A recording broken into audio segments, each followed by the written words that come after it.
And we are live, ladies and gentlemen. Welcome to the WrestlePurists Worldwide. I was about to say the WrestlePurists Raw review. I'm so cooked. Welcome to WrestlePurists Worldwide, everybody. I'm your host, Ibu of WrestlePurists, better known to many of you guys as Backup Hangman, and you're joining us for an extra supersized edition of WrestlePurists Worldwide because today, or rather tonight, we will be talking about AEW WrestleDream in full. You'll be getting full coverage, a full review. You'll get the results, analysis, maybe even some news. We'll be talking about WrestleDream, which happened 2 nights ago on Saturday in the Tacoma Dome. A very eventful show, very interesting show, very good show. We'll be talking about WrestleDream, but the fun doesn't stop there, folks, because we will also be covering New Japan King of Pro Wrestling. The show just got done, maybe 10 hours ago. So we'll be talking about King of Pro Wrestling because Zack Sabre Jr. has won the IWGP World Heavyweight Championship from Tetsuya Naito in the main event. He will be taking that championship back to his home country into Royal Quest when he defends the belt against what's my man's name? Holy fuck, I'm blanking. The Just Five Guys dude. This is crazy. Sonata. Holy fuck. Anyways, we'll be talking about King of Pro Wrestling. And the fun doesn't stop there. Because today, folks, we will have a CM Punk 5-star celebration. We have a musical guest planned. We have performances planned. I might do some singing and dancing. It's going to be fun. It's going to be festive. And I couldn't have this celebration if it was just going to be me and Monty. We had to have Anna on because today's the day we finally convert her into Punkism. And so she's finally here, even though she claims she had strep throat, even though she tried to run away from the festivities. She will be here. She will be in attendance for the big Punk celebration. It's going to be great. It's going to be awesome. She's going to sing Cult of Personality, and we're all going to love it. So, guys, make sure to like the video, comment, subscribe, and also send your super chats. The extra time on the podcast will allow us to focus on the super chats and still do a full review. So get them in now. If you have any questions, if you have any opinions you want to get off your chest, if you have anything you want to say about WrestleDream, about the future of AEW going forward, about the firing of Jimmy Jacobs. What did you think of the New Japan stuff? Feel free to send those super chats in now because we're going to extensively read through all of them before we get into the reviews. With that said, I'm going to go to Monty first. How are you doing today, boss man? I'm good. Well, I was good until you decided to drop about 7 F-bombs in the first 90 seconds of the podcast. Did I really do that? All because you couldn't remember Sonata, you know? I don't know why I forgot Sonata's name. I don't know how that happened. I'm like looking at his face and I'm like, what the fuck is this? Well, you have every chance, bro. Every chance. People don't know this, but ask you before every podcast, bro. Do we do the long countdown or do we do the short countdown? Because if you do the short countdown, you can't curse for about 5 minutes. Otherwise, we can't monetize the show, you know? So just so you know, that is what Ibu. Taking money and food off our table. Actually, you know what? That is what Ibu's doing right now. The reason why I didn't do the long countdown, the reason I didn't do the long countdown was because you took so damn long. I was like, let's just go live, you know? But he took long. Yeah, it's Monty's fault. This is what he does, bro. He points fingers. You know? Well, at the end of the day, you've took food off a plate, bro. And I don't know why that's how we're starting today. That is how we're starting today. Getting piping up, Miss Strep Throat. What happened to the strep throat, Anna? What's going on? These are some good suggestions in the chat. Nah, get the fuck out. Nah. I know the live chat heard her earlier. She sounded real normal, wasn't she? She sounded real normal. Don't pay Ibu. Man, what? Ibu, you're a conspiracy theorist? Okay, my throat is very much full of strep right now. Full of strep. I don't believe you. Nobody believes you. I was going to replace you on TikTok. You're lucky I couldn't figure out how to fucking work TikTok. And you're going to be here, and you're not going to run from this celebration, Anna. Get ready to learn the lyrics to Cult of Personality because you have about 2 hours. We will get to that, and you will sing Cult of Personality. This is your punishment for CM Punk being a 5-star wrestler. Nevertheless, I don't think my new contract is good enough for this, Ibu. We're going to have to renegotiate. We already did. Like we already fucking did. I'm taking your money for this podcast. That will never happen. How are you doing today, Anna? And I had a very miraculous recovery. Zack Sabre Jr. made miracles on me. But now CM Punk is probably going to take that back again. So we'll see. Nevertheless, folks, again, this is WrestlePurists Worldwide, supersized edition. We're early, as I said earlier, and this is your opportunity to get some super chats in. We will read through your super chats. We'll hang out with you guys. You guys get to steer the beginning of this podcast. We talk about what you want to talk about. We answer your questions, maybe even drop some news and some information. And following that, we'll get into WrestleDream. So let's do that right now, Moxie. Let's start with these super chats. And folks, know that this is your opportunity now in this opening window to get your super chats in. Oh, let's do it. Let's start. We got so many. Razor. Do you actually have a lot? He sent like 10. He sent like 10. Oh my god. Okay, so what we're gonna do is I'm gonna start with the yellow ones, which is usually $10 or more. Kale, 100 pesos. Okay, Serious. SC. What does SC mean? Super chat. Super chat. Duh. Monty, you're really bad at acronyms. I've noticed it. Listen, I'm getting old, bro. You know. Okay, serious now. Serious super chat now. I feel very strongly about the death of Brian. I think it's the most emotionally gripping angle of the year. AEW has a generational story if it sticks. Also, NXT and Cora Jade. So, Kayla's really mad. He's a big Julia fan, and he, for whatever reason, I don't say for whatever reason, but he really thought Julia was going to win the title on that first show, and she didn't, and so he's really mad. And I get it. But regarding this Bryan Danielson thing, I mean, yeah, that angle was phenomenal. There was like one aspect of it I didn't care for, and we'll see what I decide to unleash that take. But yeah, really well done. And what I like, Monty, is like it's very obvious because it's wrestling and it has to be theatrical. It's very obvious. Like they kind of signposted where it's going because like the baby faces that'll be fighting these guys were arranged very like clearly on camera in order of like least to most important. You know what I mean? And so like you see like Darby like oh man, and Orange Cassidy's right by his side, but then like right in the foreground is like Garcia and Hook. You know what I mean? So you know that some of those guys sneak. There is a crazy sneak there for sure, but it sets the stage for this. You know, it's pro wrestling. Every couple of years, these companies will do this. So they'll shoot their NWO angle, so to speak. And the hard part isn't doing the angle, even though this one was like far better than the average one. The big thing is just the follow up and what's the plan. What it does appear though is that the one that they shot last night, it feels like there's an idea here to set like the next couple months of TV, you know. So hopefully it's great and hopefully it's fruitful and hopefully it's exciting. The death of Danielson was very, very well done, very emotionally resonant. And I didn't really necessarily feel the way certain people did when they're like, oh, I don't like this sad ending. Because look, man, sometimes wrestling needs to have sad endings. Sometimes you need the darkness, you know, before you see the light. You know, sometimes you need to have Empire Strikes Back before the Jedi fight back or the Return of the Jedi. Exactly. So the Jedi fight back. No, I didn't think that was the movie title. I'm just saying before like the Jedi itself, like they fight back. I'm not that cooked today. But I thought the angle was great. What did you think, Anna? I really liked it, you know, because before I watched the show, I saw just the whole timeline like going crazy about it, and I was very scared. So when I watched it, I understood why people really went crazy for like it's something very different. We're definitely not used to seeing pay-per-views end like that. They just fully murder someone who's retiring is like the greatest of all time. But knowing Brian, that's how he wanted to go, you know, like feel that matches him. And that makes sense with his career and the person that he is, the wrestler that he is.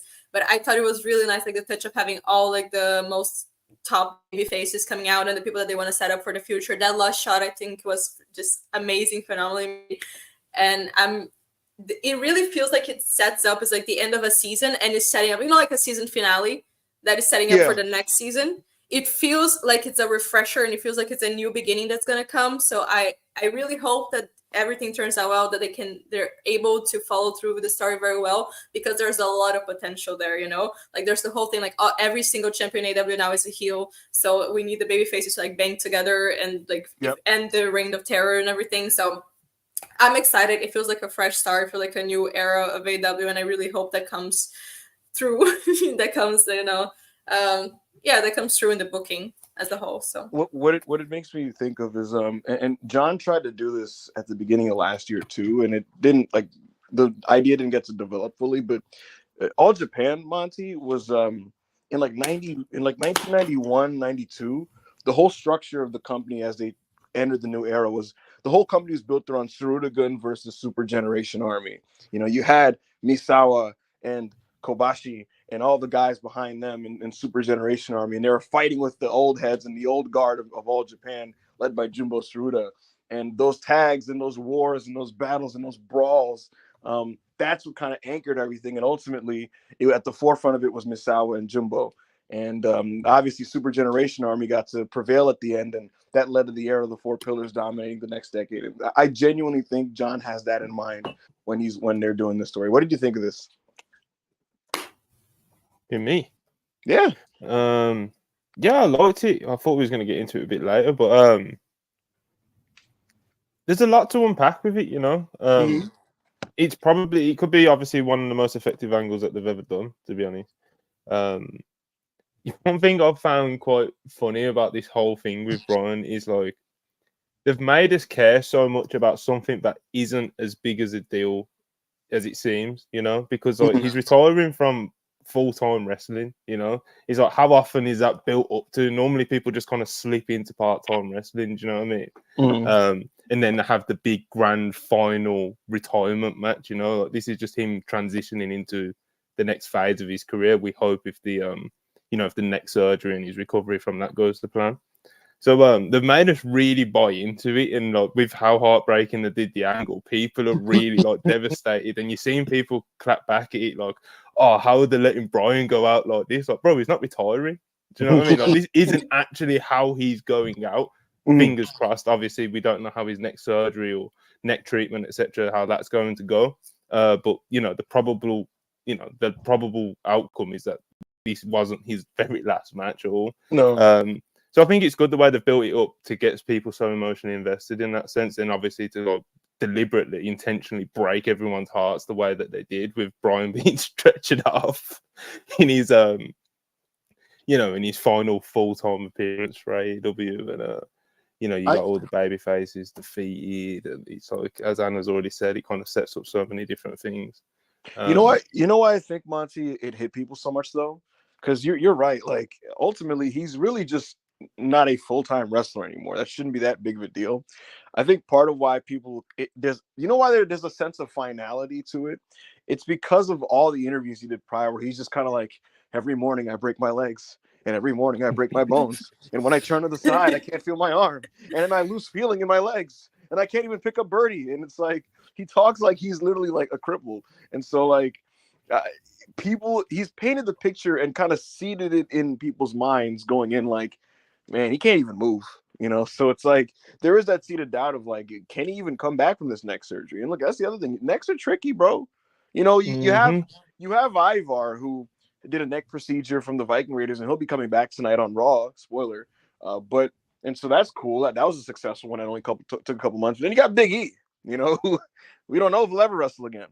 You know, and obviously Brian's already had to retire from, concussions, probably stemming from his neck stuff, and all the things he talks about. It's not like, oh, my neck hurts. It's like, I can't feel my arm. You know, it's mad. There is no guarantee with any of that shit, especially with the extent of some of the pain he's feeling and based off how he's described it. So yeah, I mean, it's like, yeah, could he, if he's able to, he will be back, and he'll pick right back up from where he left off in a year. But yeah, man, it's hard to predict. Yeah, it's just like I said, I liked how they how they got the people emotionally invested. Brian doing it, whether it was intentionally or unintentionally, just being honest about the state he was in, you know. But yeah, it kind of surprised me how divisive it was. You know, like, I liked the angle, and I do think it has potential to be, like I said, like, maybe one of the biggest things they've ever done. You know, if they stick the landing with everything. Yeah, I was just surprised by how many people, like, hated it. Like, and I'm not even talking about the bad faithers, because the bad faithers definitely did kind of, like, jump on the bandwagon of that narrative, you know. But there was a lot of, the AEW faithful that, like, really didn't like this angle. So yeah, I did like it, but I did kind of worry about how the AEW audience takes it, because thus far, obviously, it's been quite divisive, in the couple of days following. It's kind of annoying to me as a fan because like I don't want AEW to like cater to like babies. Do you know what I mean? But I also think it is obviously very important that AEW do keep their core audience and the majority of their audience happy. And I don't mean babyface is obviously always winning and getting what they want at the end, and it's always happy endings. But I don't know. That's where I guess it's kind of a tough balance with the AEW audience, you know. Yeah, it's there's a few. I like how it's like the big angle, you know, because they needed one, and it differs from the EVP angle because it can actually hold up as a storyline that like consumes all the shows, you know. Yeah. Whereas with the books, it was like because it was so much stick, you know, and it's like the EVPs running around in funny outfits, and it was just like, who do you really want to see in that universe? Do you know what I mean? Whereas like with this, you can buy it as like a real legitimate concern for the AEW baby faces that they want to fight against, and instead of just like I said, the bad bosses running around in funny outfits, being like pricks to everyone, you know. They're Loads of potential. They're not here to be prick authority figures. They're just here to like just dominate. You know what I mean? Yeah, and it'll be wrestling based because of that. Absolutely. Yeah, and with the thing like you guys were saying with Brian, like why is it such a big deal that he's just becoming a part-timer? I think we cannot, fail to consider it's just because it's Brian Danielson. I feel like that's just the main thing. Like he's someone that we want to see wrestle a lot because he's probably the best in the world at it, one of the best of all time at it. Like no doubts about it. So him having to go to a part of his career that we're not going to be able to see him wrestle as much, if at all. Like I really hope we will see him wrestling like eventually, but not as much as we're used to now. It's a big deal, So just that by itself, it's very different because he's him. I don't know if the story would work with anyone else besides maybe like I don't know, like a Kenny or someone like that. But I don't think the story would work this well with anyone else. It's just because it's him. Like it has to be a GOAT level wrestler involved in being taken out here. Someone that would love it, yeah. Thank you, Kale. Like just him, just him like wrestling less is a loss for us and for wrestling. So absolutely, we love him. We love him. It's heartbreaking, people. And it was supposed to be. Brian. Thank you. Yo, low key, fucking let's. If they're gonna be dramatic about this, Dynamite needs to open with the whole roster on the stage and Tony Khan being like, "We just want to thank Brian Danielson for all his saying, bro. You can do that now." and then you can literally play the video of him in slow motion, like winning at Wembley, and you hear like, "Leave the memories alone."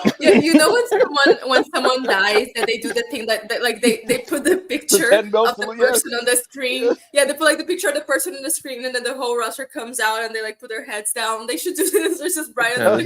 There's a framed picture of him on a podium. Yeah, it just says "Thank you, Brian," and Excalibur's on his commentary, just like, "Folks, we have an update on Brian Danielson. He's been checked into the hospital." And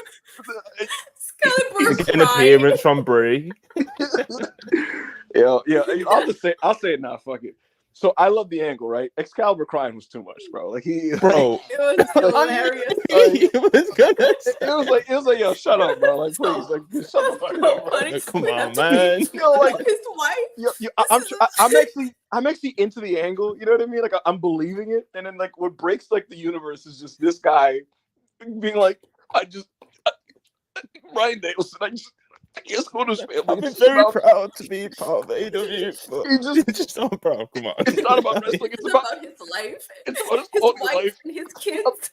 I'm sorry. I know Jim Ross is like, what the fuck is this guy doing? Like, what? Like, it was hilarious. It was so funny, and I love Excalibur. Like, no disrespect, but that was so fucking funny.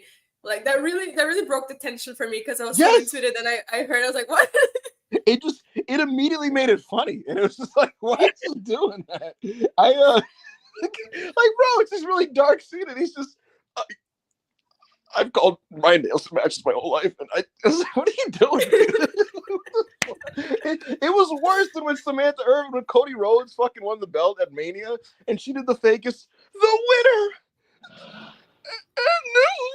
I was like, what is he doing? It's the same thing, bro. Please, wrestling fucking commentators and announcers, stop fake crying. Enough. Let the moment sit. Let the moment exist. Lay out. Let the thing happen. Let me take it in. I don't need to hear you fake crying in my ear. Please stop it. Please. Please. Please. My Okay. God. Unless you're crying. If you want to cry for real, fine. But it's very obvious when somebody's fake crying. Please. You know what? Fuck it. God Dave Meltzer like fully bought it.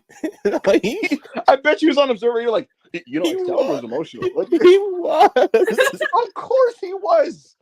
Of course that's what he thought. He was like, yeah, when you're watching it, it was sad, you know. It's like, and you could tell, like, even Excalibur, like, the end, he started to get a bit emotional. It's like, bro, fucking hell, man.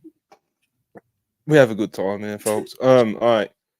$20 from Black Yakuza 94. This is what happens when you send $20, people. You skip the queue. All right. True. You do skip the line if you send a lot of money. Rare AEW match where the focus is on the story surrounding it than the match itself, but it accomplished what it needed. AEW needed a top heel to push the young faces to be better, and Mox took it upon himself to do it. I agree. Yeah. John Moxley's an adult.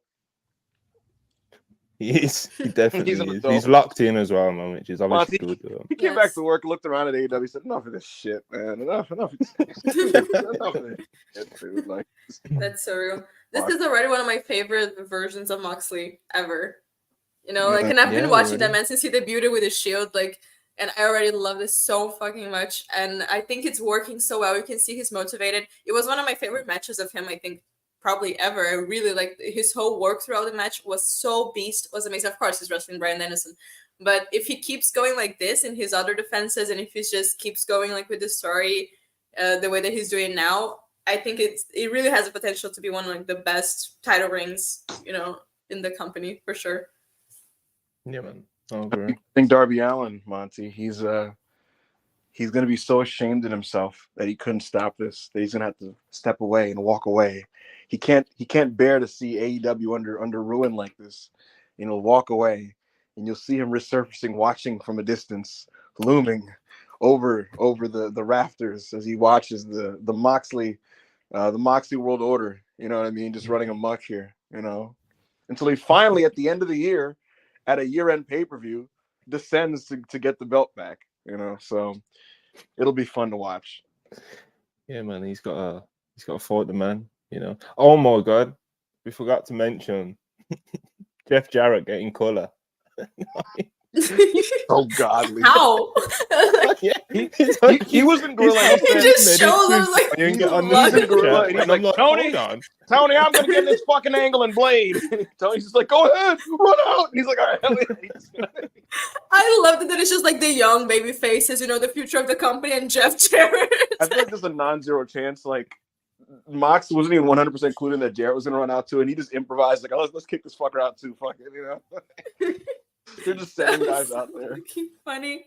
Yeah. That did pop me quite a lot. All right. Karthik, 200 rupees. Notice that you see the character development in all of WWE's turns play out on screen and are usually justified from that character's point of view. Their creative department is running circles around everyone at the moment. The character development stuff is good. I like what they're doing with Kevin Owens right now. We're like, he did that unaired attack on Cody, and the company's treating it like AEW treated Brawl Out, where they don't want to talk about it, and they're like not proud of it, and like they're not fucking advertising it. Kevin Owens is banned from the building and shit like that, and it's creating this complicated situation with him, Randy, and Cody Rhodes. But that's just one of very complicated anymore. Right. He's just. But yeah, they've done good jobs with him, with Damian Priest, with Gunther, when it comes to like realizing their personalities and like their background lore and shit like that.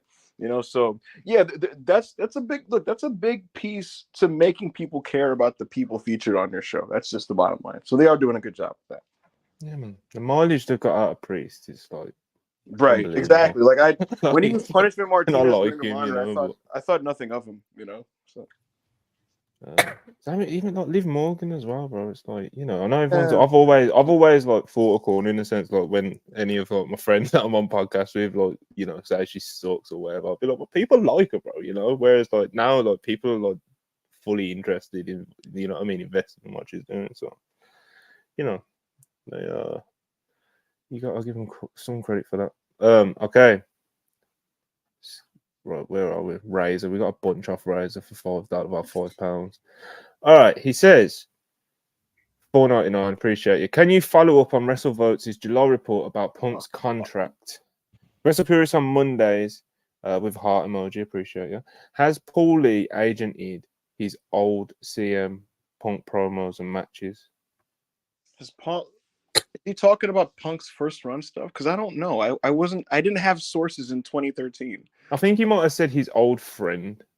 I think we might have been going for Paul Heyman, and that would make sense. Had little. He has not been hands-on on any of Punk's current stuff. Paul Heyman has been someone that Punk has spoken to with this current run just to talk, to pick his brain, but Paul Heyman hasn't had a direct hand on anything Punk's been doing since coming back. Who's been agenting Punk's matches? I mean, that's out from Fightful's put that out. Like, I know the Abyss and Punk worked on the Hell in a Cell.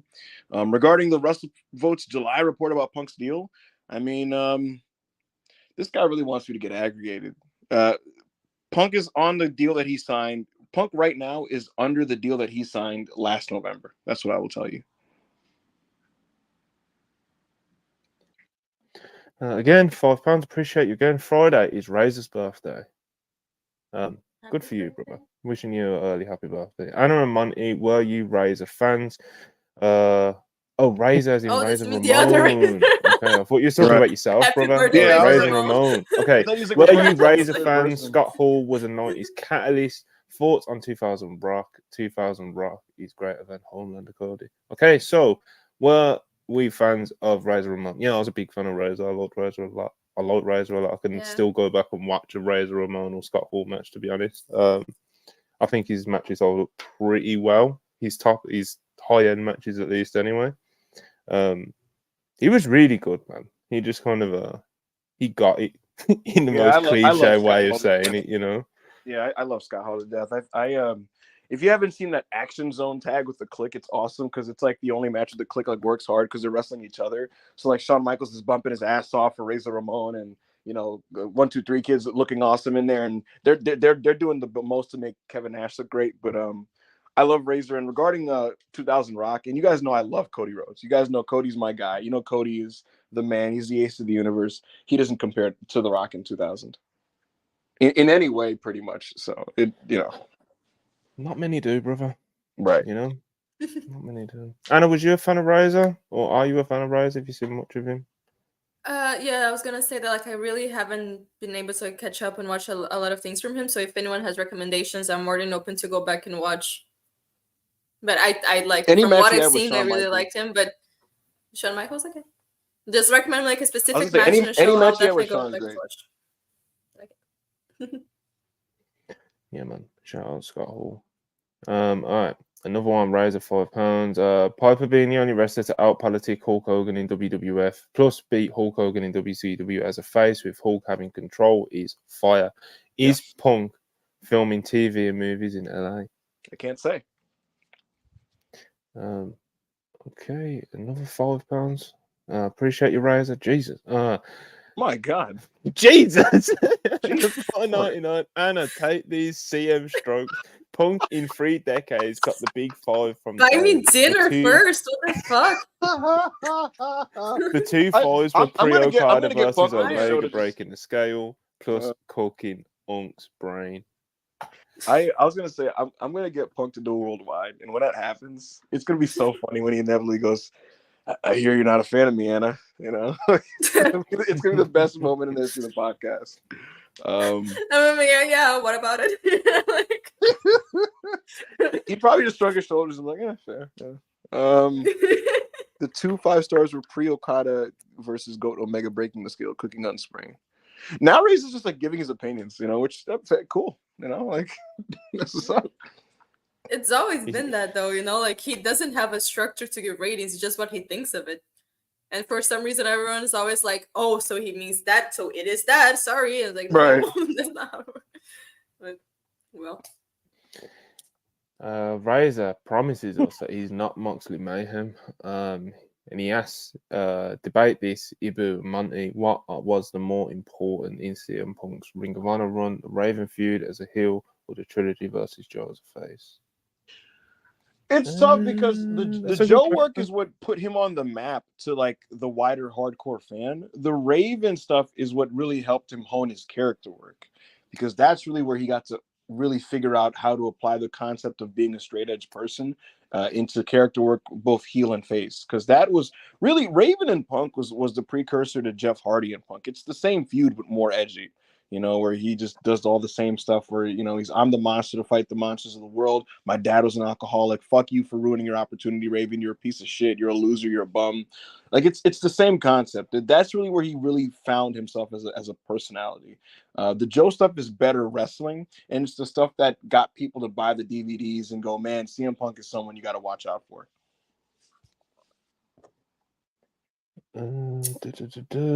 Vernacular 499. The house for WrestleDream was amazing despite some smell. What? It was an honor to be part of the shock and horror of watching the goat sacrifice for AEW TV.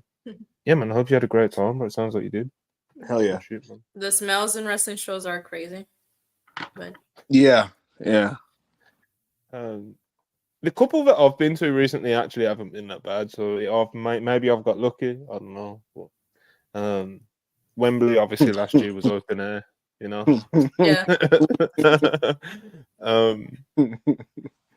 Yeah, man. Fuck. It can be brutal out there though. The house has spoken 499. Any additional info on Jimmy Jacobs / AEW's creative situation? All right, I'll do a super TLDR of my last space. In case you missed it, because that was a very controversial weekend, as you saw, Mati, where me innocuously speaking for 30 minutes ended up all over Reddit and the sites, as they say, the dirt sheets, as they say. But look, man, Jimmy Jacobs stepped down from AEW. He cited creative burnout.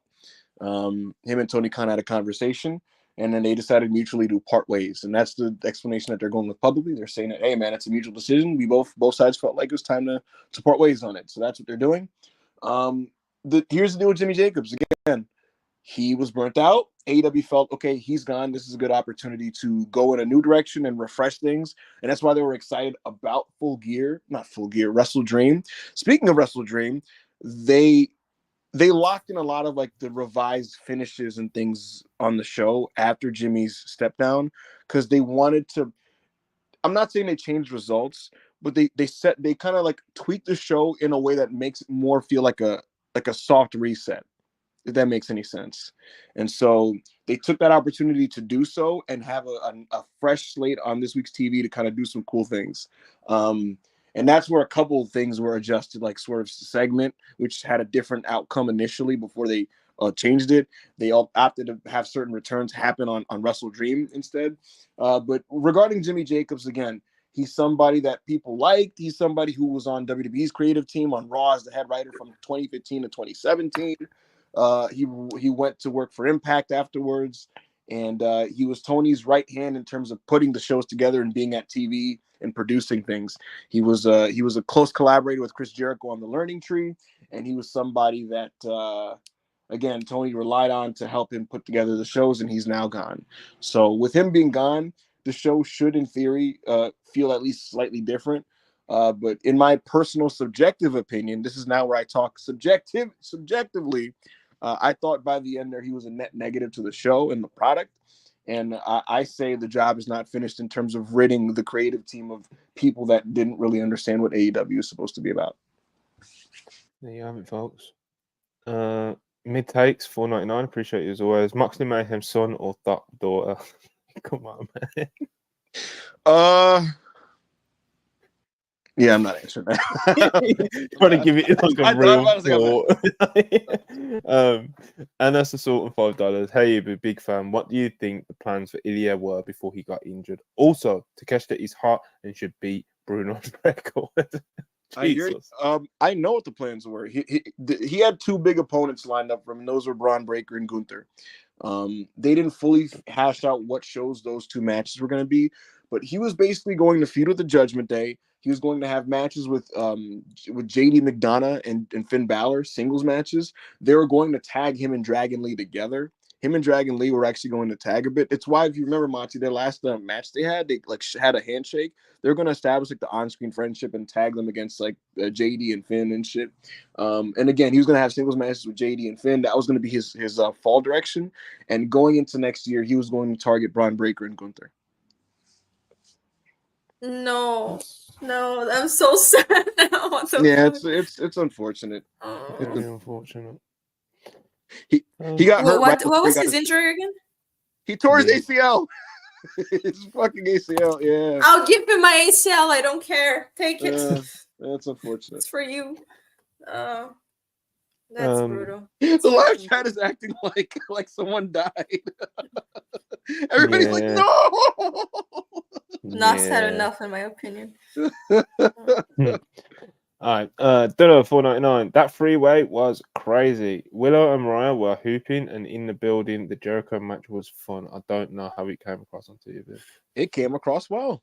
Chris Jericho had a good. It came across. Yes, it came across. Hey, listen, I'll take this as a W for Mark Briscoe, Monty. The fact that 100%, bro. The fact that he can't even get dragged down by Jericho, that even Chris Jericho, he can make it happen. He's just undeniable, you know, and he's a special wrestler. Yeah. And Willow Mariah, we'll talk about it in a bit, but you know, I hadn't been moved by Mariah in like a month and a half, and I was very moved by this. So good match. Yeah, it's like good. You said, we'll get to it. Hush $4.99. Do y'all think with enough smoke and mirrors and aura, of course, how good can a Tanahashi versus Cena match in 2025 be? Do you think if Cena asked, they'd allow it? The problem is not really the interpromotional aspect of it; it's the fact that New Japan works with AEW. To be honest with you, if Tanahashi was a pro wrestling Noah wrestler and John Cena told Triple H, "I want to wrestle him," it would consider it done immediately. If it was even somebody from fucking All Japan, WWE would do that for John Cena. Tanahashi works for New Japan, and they're allied with AEW, so that makes it politically complicated. And so I'm not sure there's much of a chance that happens. How good that match would be, I'll tell you this. I used to want this match in 2017, and I have Facebook posts asking for it. And I'll tell you what, if it did happen in 2017, it'd be incredible. If it happened in 2025, it'd be kind of unfortunate, to be honest with you. John isn't very good at it, and neither is Tanahashi, frankly. They're both actually kind of bad wrestlers at this point, unfortunately. Tana's body is cooked, and John Cena's like mentally cooked. And yeah, it's kind of over. You know, I gotta leave the memories alone with that one. Gunther will get something out of him because he's a genius, but you know. Push $4.99. Do y'all think Regal is going to be in Bryan Danielson's ear after the surgery? I won't lie, I do need that big gun match. Is Darby the next world champ? I'll give you pretty straight answers on this. He will be in Danielson's ear. I don't know how much that's going to mean because he's taking neck surgery. Bryan Danielson told people in AEW like because Danielson's not a liar. And what he told them was, I don't see myself going to WWE. I don't think I will be doing that. That's what he told them. I don't think I will be doing that. You know, that's what he's telling them. The other thing that he's really adamant on, and he's told everybody, is he will never sign another wrestling contract again in his life. He's told everybody that'll listen to this. He said, I will never sign another contract anywhere. Beast. Anywhere. It would be incredible. Okay, I don't know how possible that is, but it would be incredible if he just got to do like random matches, and then 1 week he's wrestling Gunther, and then the next week he's like in AEW wrestling someone else. That would be like the best thing ever. Yes, of course. He was a full free agent, and I feel like he has the moral, he has enough on his back that people will be like, yeah, sure, we can take it for one match. But I think WWE is way too proud, and Tony honestly is way too proud for that as well. But if that would be a possibility, if the people in wrestling could put their egos aside just to give us, the last run and to take advantage of having the best wrestler in the world wrestling in their companies, that would be amazing to see. I really doubt that would ever happen. And since that's the case, I would rather for him to stay in AEW. I'll put it to you this way, Anna. So he could find himself in a Rob Van Dam situation, because Rob Van Dam right now can show up on either Dynamite or WWE television, and he's done so multiple times in the last year. It's because of his really unique contract that he has. And Bryan Danielson could do that on a higher scale, where let's say he hypothetically was like, let me do a 1 month thing for SummerSlam, and then let me in a month come back to AEW. He could do that. The reason why that probably won't happen though is because on the WWE side of things, they're gonna say to him at the very least, can we sign you to some type of agreement temporarily to where you're just exclusive to us for a few months? And if Danielson is to be believed, he's going to say no to that. Because again, he's not into contracts. He's very much just I'm going to give you my word, and that's what I'll do. And that's what he did with Tony. He told Tony after All In, he was like, "I'm not signing another deal, but I'll be with you guys until the Tacoma Dome." And he stuck to it. He's not a liar. A Canadian zebra, $5 Canadian. Why are you celebrating a Cornet supporter? Do you actually not have shame? The hell is wrong with y'all? Huh? CM Punk celebration, probably, brother. Imagine, I can't imagine summing up CM Punk by just Cornet supporter. Yeah, it's kind of. He's many more things than just boiling down to that. But listen, all I know is he had a 5-star match, and your fave could never, you know. Well, my fave. I don't even know his fave. His fave could be Kenta Kobashi, and I'm like full of shit. You know, like I don't even know who his fave is. Hilarious.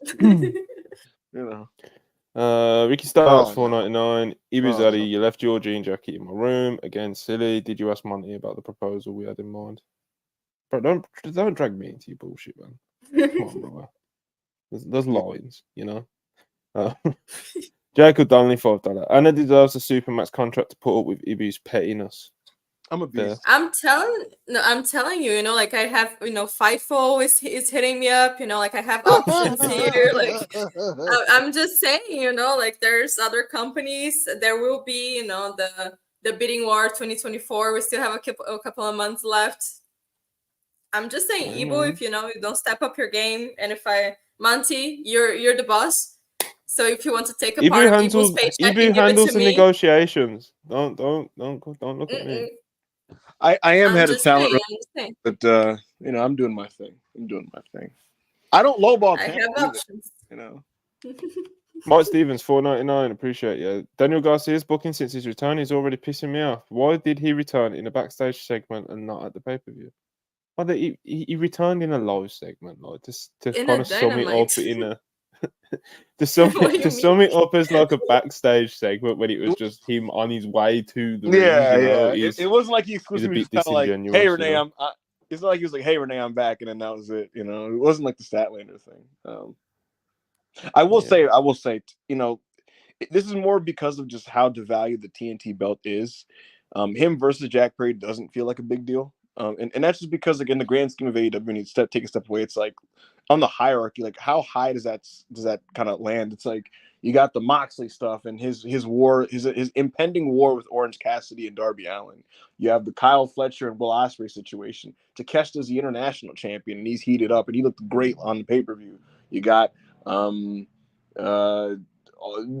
is back and he's going to be working with Adam Cole again. You have Bobby Lashley who's going to be clashing with Swerve Strickland.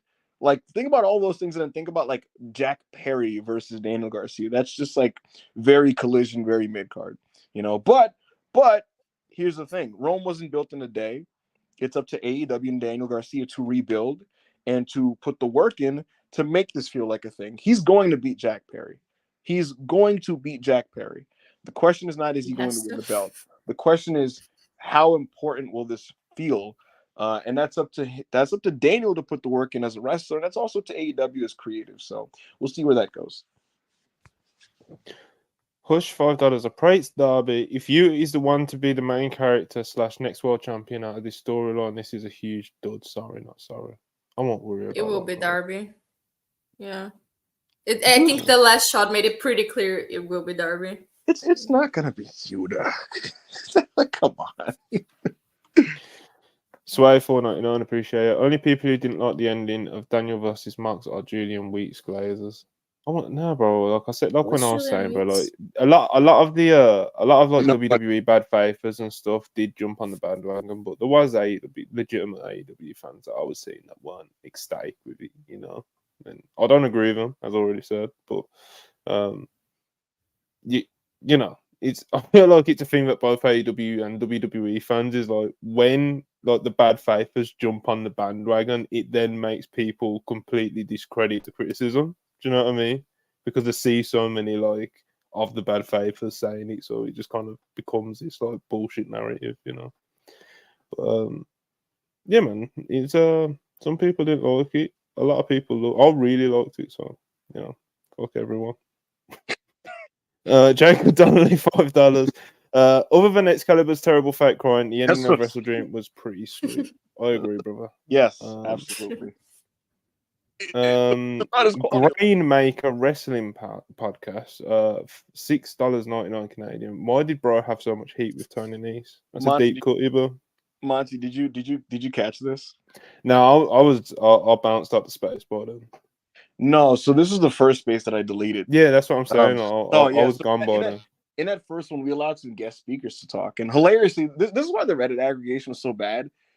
This guy, the guy who aggregated the space, was using the views expressed by the guest speakers and just listed it as things I said when I didn't say any of these things. Like one guy was coming in and was like, "Yeah, man, like this is like Vince stepping down in WWE," and they put in the aggregation, they compared the departure of Jimmy Jacobs to Vince McMahon stepping down, and I'm like, what the fuck? What the fuck? But in this case, someone came in and they were talking about the problems in AEW, a fan, right? And it was a young man that's a mutual of mine. And for whatever reason, the target of his ire in AEW was Tony Nese. He was just like, yeah, man, the fucking varsity athletes, bro. Like, enough of them. And we were like, yo, bro, like, what do they do? Like, what do you say fuck me for? It felt, I compared it to, like, imagine if there was a space complaining about WWE Creative, and the guy comes in and he's like, yeah, man, I'm just sick of this shit, man. Like, fucking Angel Garza, bro. You know, like, I'm just tired of this guy. Like, what did Garza do? Like, what the fuck? He's just a guy that wrestles and he's in the main card.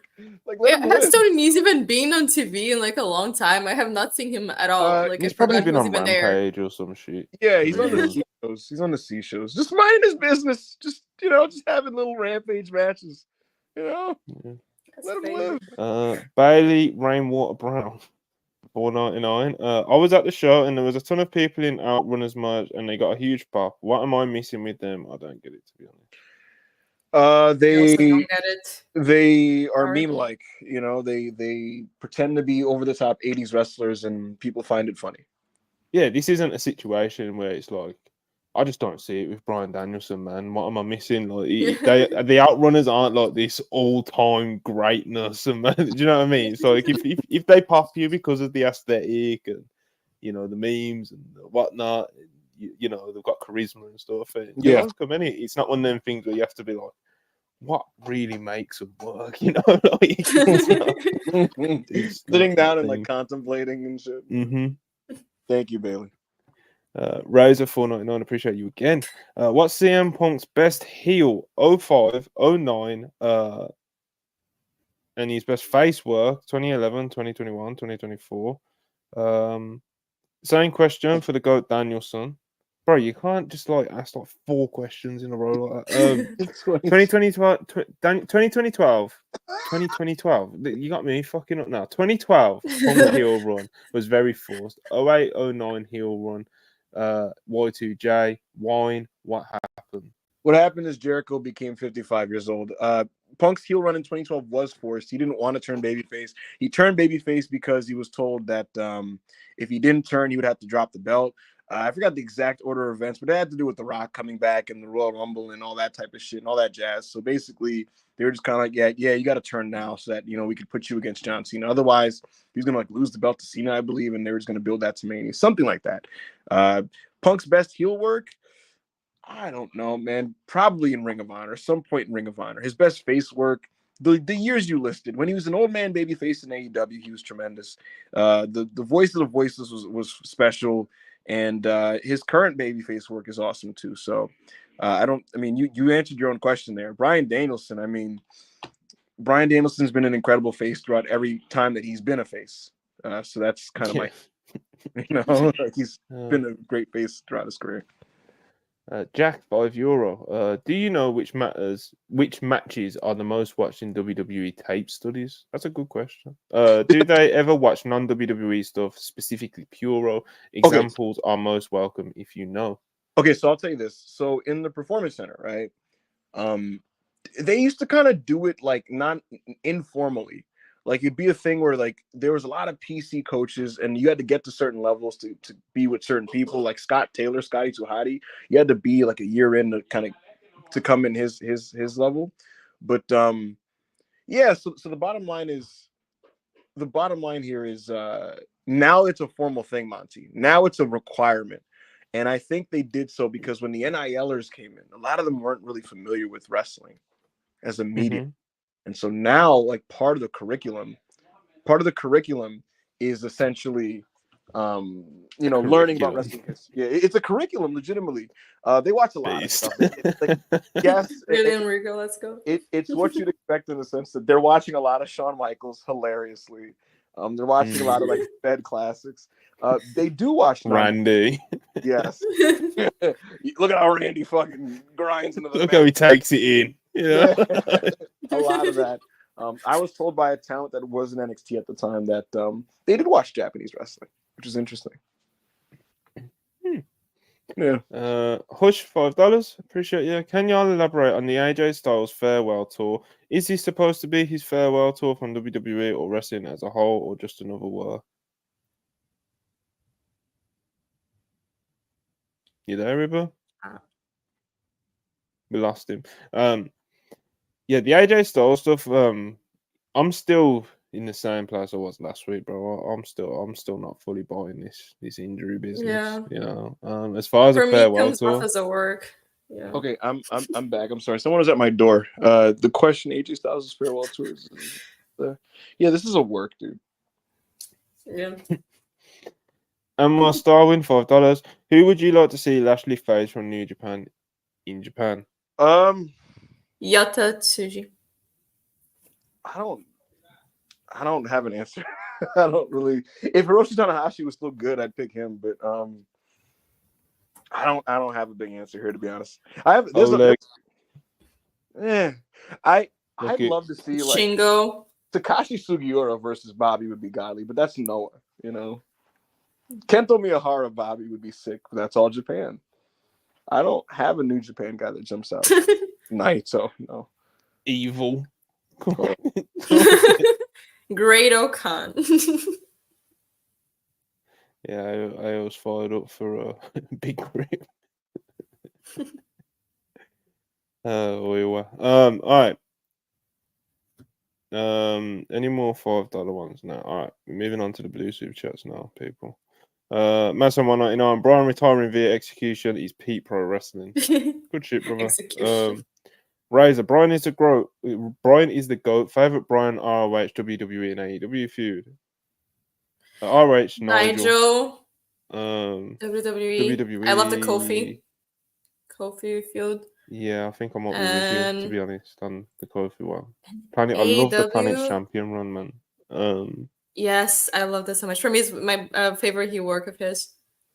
And AEW, I don't know. He didn't feel like he had like a long Eddie maybe, because I don't remember like any long, like well constructed crazy feuds he had. It was like, very much like different stories every couple of months or something. But I'd say I'm gonna go with Eddie. Yeah. Bit of me, more corner wrestling. Brian and Eddie Kingston's interactions, matches, everything. Hangman, I would say Hangman. I do love the early Hangman Brian stuff. It is good. Yeah. It is. The Winter is Coming match, just yeah. Razor 199 Scoops Ibu on Goat Omega plus Big Man Goat Samoa Joe. Kenny Omega, according to Kota Ibushi, is about 2 to 3 months from coming back. And I think Kota would know much more than I do. Samoa Joe. Yeah, but he's Kota Ibushi, so like, he does just say things. Oh, a source I spoke to in WWE, because I asked about Samoa Joe's contract status, and I want to make this clear. This isn't a formal report because I refuse to report things until I get things double or triple sourced or confirmed. I want to make that very clear. So this isn't a report, but I am being transparent. I asked a source in WWE, like, are you guys going to target Samoa Joe when his deal inevitably expires next year? And a source I spoke to in WWE claimed he signed an extension already. Hmm.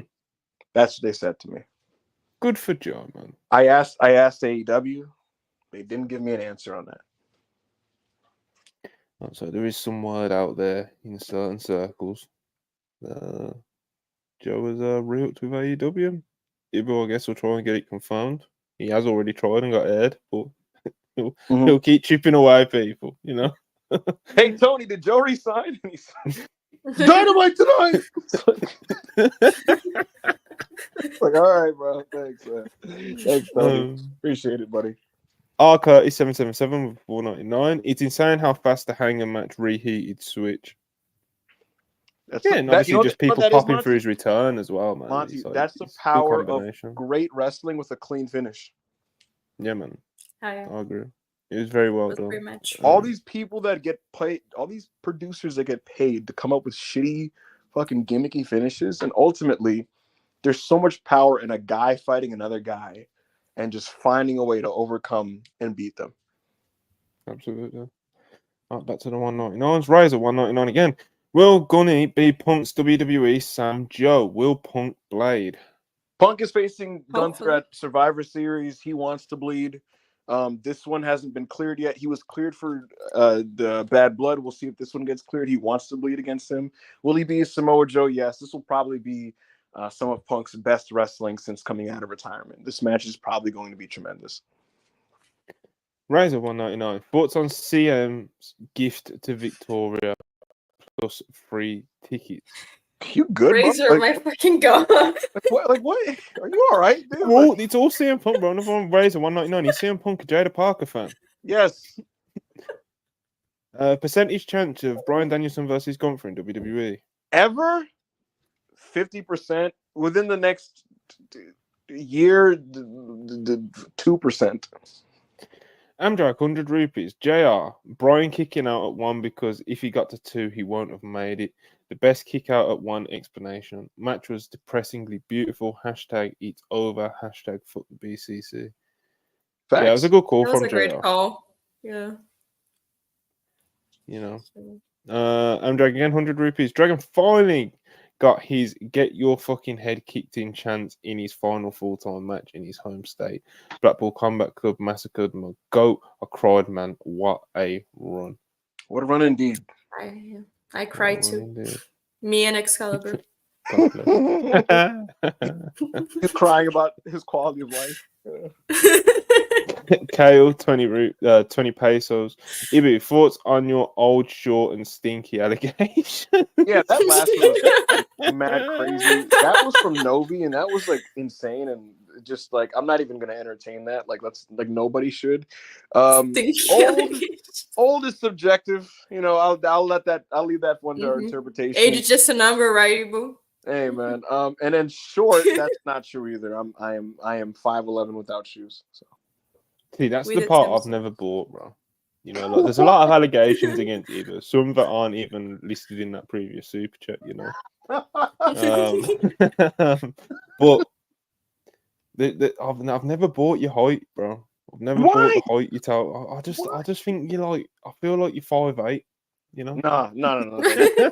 That's not. I cannot wait for me to meet 5'8" vibes. I feel, you know. Yeah, I'm telling you, one day I'm gonna meet Ibu in real life, and I'm just gonna look down and like, what? No.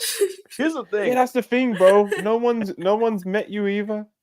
Sean, nobody from WrestlePurists has met Ibu, bro. Like we've all met each other in different countries. Anna's met people in the UK. Like you know what I'm saying? She's international. No one's met Ibu.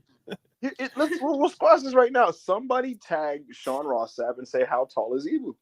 Very simple. All right, someone WrestlePurist chat. Yeah, because I think we'll be able to get his attention if we can get a few people. You know, at Sean Rossap right now and ask him how tall. If you had to guesstimate, how tall is Ibu of WrestlePurist? I got it. I'll do it. Do it. Spam him. Sean in person looked like he was about 6'1". Sean's tall. Yeah, he's about. Sean's quite tall. He might be 6'2". Yeah, he wasn't that much taller than me at all. I bet he was. All right. This could be very funny. I'll put it on screen if he says anything funny. if he does agree that he's 5'11", we'll just pretend that we never asked. Anyway, that's the thing. Dante would be like, I would say Ibu's about 5'11", I'd say maybe, and then y'all would just be like, whatever. Like, no, but we cannot count because in public you're probably wearing like the Timbs, you know, like the big ones. Bro, So like, brother. I'm gonna meet Anna. I'm gonna tower over her, and she's gonna just no sell it and pretend. Sure. I'm tall, Ibu. I'm actually tall. That's what's up. All right. Razor 199. Percentage chance on heel Hangman versus Kenny. 100. 100. Bobby Lashley plus Edge coming. Yes. Question mark. Yeah. Anjan PN $2. Appreciate it. Tanner 2. What's even the point of all these heartbroken emojis? Great question. I feel you, brother. Kaden 199. Appreciate family. Sending best wishes to Dr. Anna WP. Amen. When Anna said WrestlePurists and did the DMD point, I was losing my shit in the video. Alejandro $2. Appreciate it. Anna looking like she got a gun pointed at her. Every time they talk about CM Punk, I do feel like I have it, you know. I'm just thinking, think about the paycheck, and then like, you just gotta keep it in mind. Someone needs to do a supercut of your review of the Drew trilogy, because it went from "I'm sorry, this was bullshit and I thought it sucked" to "this was better" to you hesitantly going, I liked it, you know, with your head down. Patrick the Heel, appreciate your family 199. Anna's still making the town a real worker. You should be thanking me. Luckily, deal. No. Luckily, I had some gas stocked up, you know, so like I could make it. This is bullshit. Where's my credit for like all that I do behind the scenes? Like, what is going on here? You know, what you did was give me straps somehow. I blame you. I did not give you straps. Oh, Razor. What is going on with Razor? Amen. We'll take it. 199. Long hair CM Punk lip ring take strokes. What does long hair lip ring Punk have to do with anything? He just has to. He has to sneak a CM Punk line in there somehow. You know. Is Razor in his room just like, what does CM Punk think about everything? Is Razor CM Punk? Like, what is this about? Like, you know. That would be an incredible bit, to be fair. The thing is, here's the thing. If Punk was watching the show, which I can't comment on that, but he wouldn't do it this way. You know, he wouldn't like his covert buy me a drink first. Like, what the fuck? His covert questions would be like very like 45-year-old manish, you know, like he'd say something like, "Who do you guys got? Christopher Daniels or Jack Tunney?" Like that would be a Punk covert super chat. So yeah, I'm struggling on this super chat. Yeah, super chat is name I'll never say. 199. WYR. What's that for? WYR. See a best of 7 between Io and Bianca or Mariah and Tony. Would you rather? Would you rather? Are you kidding me? Io and Bianca. I'm sorry. Are you kidding me? Yeah, there's levels, bro. When it comes to it's Io. Like literally, I love Mariah, I love Tony, but it's Io. I don't even want to see Mariah and Tony again. What the fuck? You guys stop. Stop it. You know? Io and Bianca on a random Raw a month ago in 12 minutes had an observer 4 1/4, like casually, and they got told they were doing that match at like 6:30 in the evening. Yeah, they're so familiar with each other from the house shows as well, bro. Yes, like you can really see it now as well. You know, they did that in their sleep. I would pay Triple H for a best of 7 between you and Bianca. Like physically, I would pay with my body. Like I don't care. I need this, you know. Come on, man. This is no shame in the game. Triple H being like, the best you can do is Alba Fire versus Kairi Sane, and it's like cool, bro. Thanks, Triple H. Oh, we got another green super chat. Yeah, Pablo, 2,500 CLP. I don't know what that is, but apparently it's around $5. Triple H 2000 to 2001. He's better than any HBK year. Fight me. So here's the thing. This is the one stretch where Triple H is very good. I would not agree with this. He went the funniest thing is, like, I'm like 90% sure he won Observer Wrestler of the Year that year as well. Yeah, no, look, he was great. He was great that year. But like, better than any version of Shawn Michaels, nah. Yeah, that's it's. Watch HBK versus Jeff Jarrett in 1995 and get back to me. You know, what's Shawn's best full 12 months though? So that's probably where he thinks. This is probably where Pablo thinks he's found a loophole. You know, I don't agree, but I think 96 might be Shawn's best year. Yeah, I would still take that over 96 that year. 96 Shawn is tremendous. He has great matches with Owen Hart and Bulldog and fucking Sid's best match, and you know, so many got Vader. I'm not just fucking the Cactus Jack match at Mind Games. Now get the fuck out of here. What is this nigga talking about? Get out of my face. In Your House Mind Games, bro, with Mankind? Come on. Yeah, like I said, bro, I'd take 96 Shawn over the International 2001 H. My God, In Your House International Incident. I want to say it was British Bulldog, Owen and Vader versus Ahmed Johnson, Sid and Shawn Michaels. That trios match fucking rules. This nigga's on some bullshit. That's Triple H's like fake account. Yeah, right. I gotta say, I feel that 2000 Triple better than Shawn Michaels. Like, come on, dude. Fuck out of my face. Alejandro, $2. From WrestleDream Aftermath, who is getting the super push? Darby. Konosuke Takeshita, Kyle Fletcher. See, hold on. I'll revisit something because I was called a liar. Where is he? Triple H never won Observer Wrestler of the Year. Yes, he did. Yes, he did. He won it in 2000. He won the Wrestler of the Year, the Ric Flair Fez Award in 2000. So they won Wrestler of the Year, and I'm pretty sure, like, I think WWF swept every like major category that year. Like, I'm pretty sure, not Booker of the Year. I don't remember who won that, but WWF won Promotion of the Year. What's it called? They won Best Weekly Show also, and Triple H was Wrestler of the Year.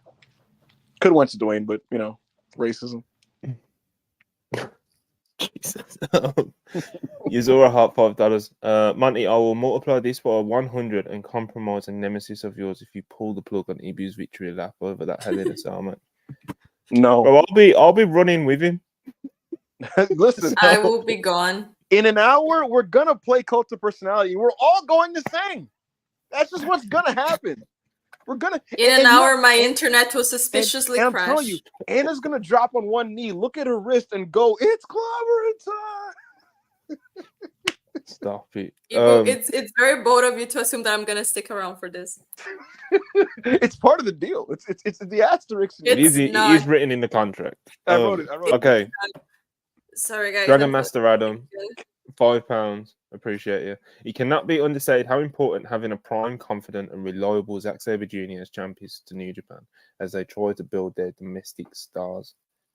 I love this man so much. I'm so happy. He's the best person in the company right now to be champion. Like, if you look at the company now of all the people who are wrestling, and I'm saying like quality, like the quality of his in-ring work, promos, everything, like the charisma, the way he comes across, that he, you know, gets over. He's the best person in the company right now to be champion. And New Japan, like, really, I feel like they needed this as well, you know? And I don't think he's going to be champion for a very long time. I think it's very possible that by Wrestle Kingdom he loses it. But for now, if you just see like the celebration of the post-match with the fans, like, you can see everyone loves him. He is the best person to be a champion right now, and I'm so fucking happy. He's very good. Yeah, he is. Hold on. Super Chat's name I'll never say $5. How many wrestlers under the age of 35 would you build a promotion around over Femi? I feel like that list is small.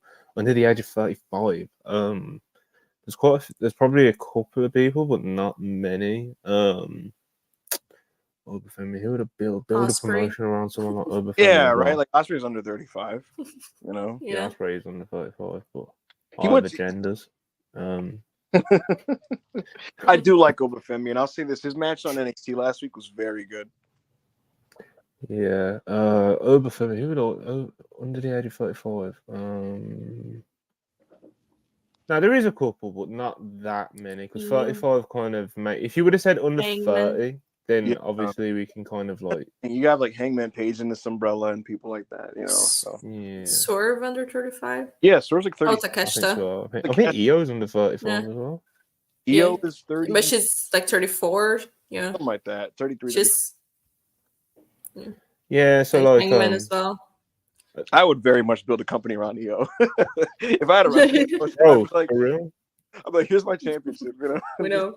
That Utami match, bro. Like, what the fuck? Braun Breaker, Bianca, Rhea. There's a lot. The Darby, Willow.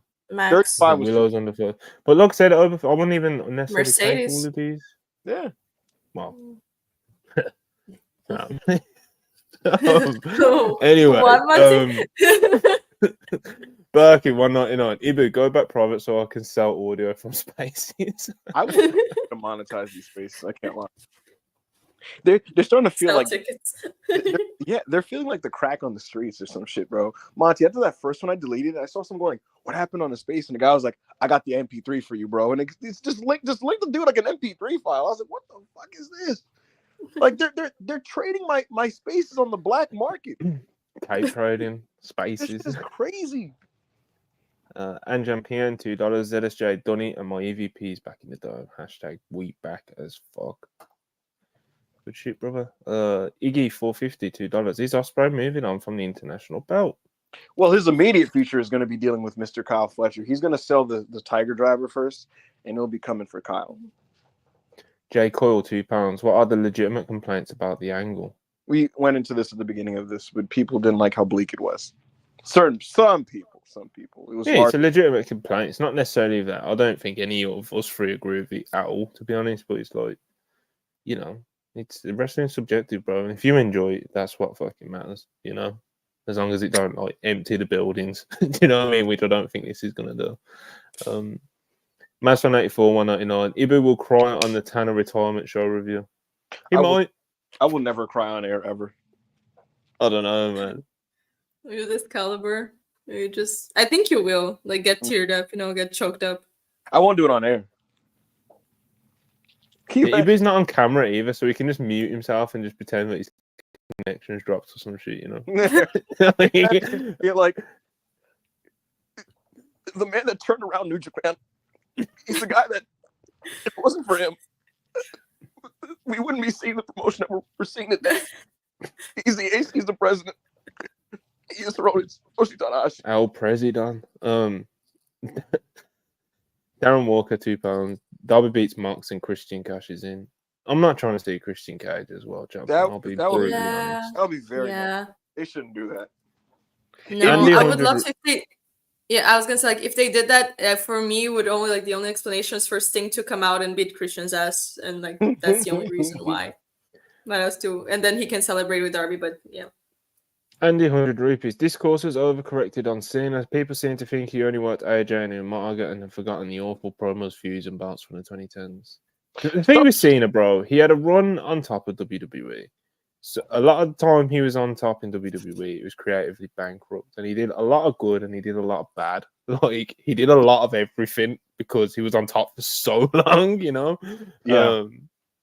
But yeah, it's not an over. You know what it is. It's not really an overcorrection.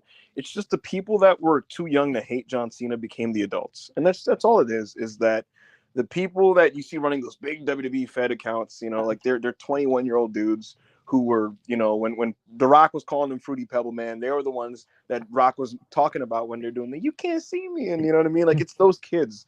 The truth about John Cena is, yes, like look, I think John Cena in his heyday was a very good wrestler, even though like he was very like clunky fundamentally. He ended up being a guy who has a great catalog and has a lot of great matches. But a lot of the hate for him was justified, and what we will not do is retroactively act like that isn't the case. There's a reason why hardcore fans did not like him, and a lot of it was creative based, like a lot of it. But nevertheless, like it wasn't cool in 2005 to see this guy walk in and just beat Christian and Chris Jericho and Kurt Angle and Shawn Michaels and this guy and that guy and Edge. And it was just like, man, like you are really, really shoving this man down my throats. Yeah. Ryzen 999. Come on, brother. Let's not take the piss here. Dissect Sean's 95 to 96 face run. Pre-fans deservedly turning on him.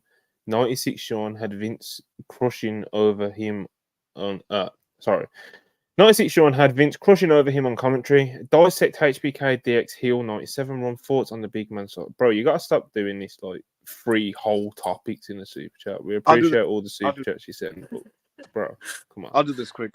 Yeah, Sid was awesome. Funny moments. Anytime he cut a promo, every single one of them are funny. When Bret Hart was complaining about being screwed, Sid walked out and said, "I don't know shit," and which is off mic, which is funny. DX 97 heel run. Shawn Michaels being awesome and high out of his mind is what got DX out of the ground, off the ground. DX was a product of him being stoned as fuck. So that was fun. Vince was horny for Shawn. Yes, this is correct. And Shawn prefaced the fans turned on him because he became the scapegoat for WWF being not like uncool, even though he was a great wrestler. Before they turned on him, he had great matches on pay-per-view. I'm jumping in $2. Zombie Princess. The McDonald's near my place is hiring. He will probably resurface in Maple Leaf Pro Wrestling. Who's Zombie Princess? Jimmy Jacobs. Yes. Karthik, 40 rupees. How long is CM Punk's WWE deal? Anything to be wary of? A couple of years. No, there's nothing to be wary of. What is he gonna do? Go back to AEW? He could just retire. That's, I guess, the concern, isn't it? Because it's not like he's a spring chicken these days. He feels 5 years of being a top wrestler. MASP or MASP 199. Do you think Ray and Dragon will win tag team gold? I think that'd be really cool. I'd love to see this. I'd love to see this. I think the next tag team champions are the New Day. Disappointment 203 $2. What is better, the cell match or the dog collar match? For me, it's the cell match. If you're talking about Punk Drew versus Punk MJF, I think it's the Hell in a Cell match. Yeah. I think I like the dog collar match more, but that's me. For me, it's as simple as just I never was quite as high on the dog collar as everybody. Like I thought it was great. It won like 4.25 stars, but I think there's a couple AEW matches Punk had that were better or that I like more personally, and that's really what this comes down to. Thank you for the super chat. Yeah, I tend to lean with Ibu on that one, to be honest. Mm-hmm. Yeah, as great as the MJF match was, I don't kind of hold it in the same regard as most. I feel like so. Yeah, like I think. Go ahead, Nina. I was gonna say that I think I maybe just like the dog collar match more because I can't remember it. So. Oh come on. He came on the long shorts in Ring of Honor. So for me, peak Punk AEW is just like in my brain. I just think of like two things, Monty. I think of the Eddie Kingston stuff, and I just think of him getting in Mox's face and saying, "You could be the heart and soul. I'll be the dollars and cents." And I'm like, "What's going on right now? Is everything all right? Like, what's going on?" Adam Legend $2. Ibu is 7 foot tall, and you can't teach that.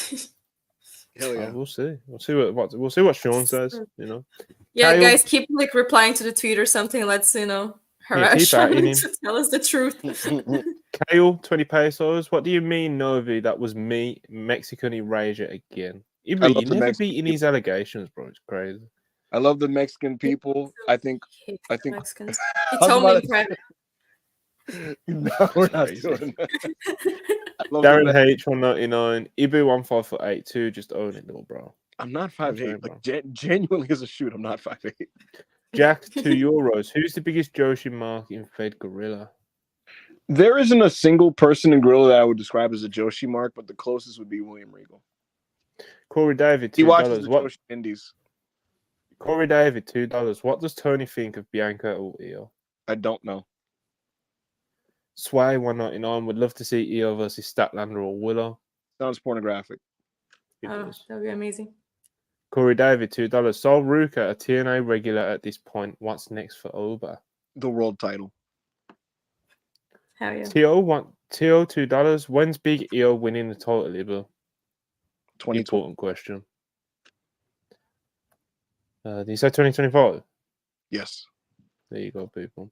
R3777 199. Appreciate it. I have no clue how Christian fits into this title picture. Yeah.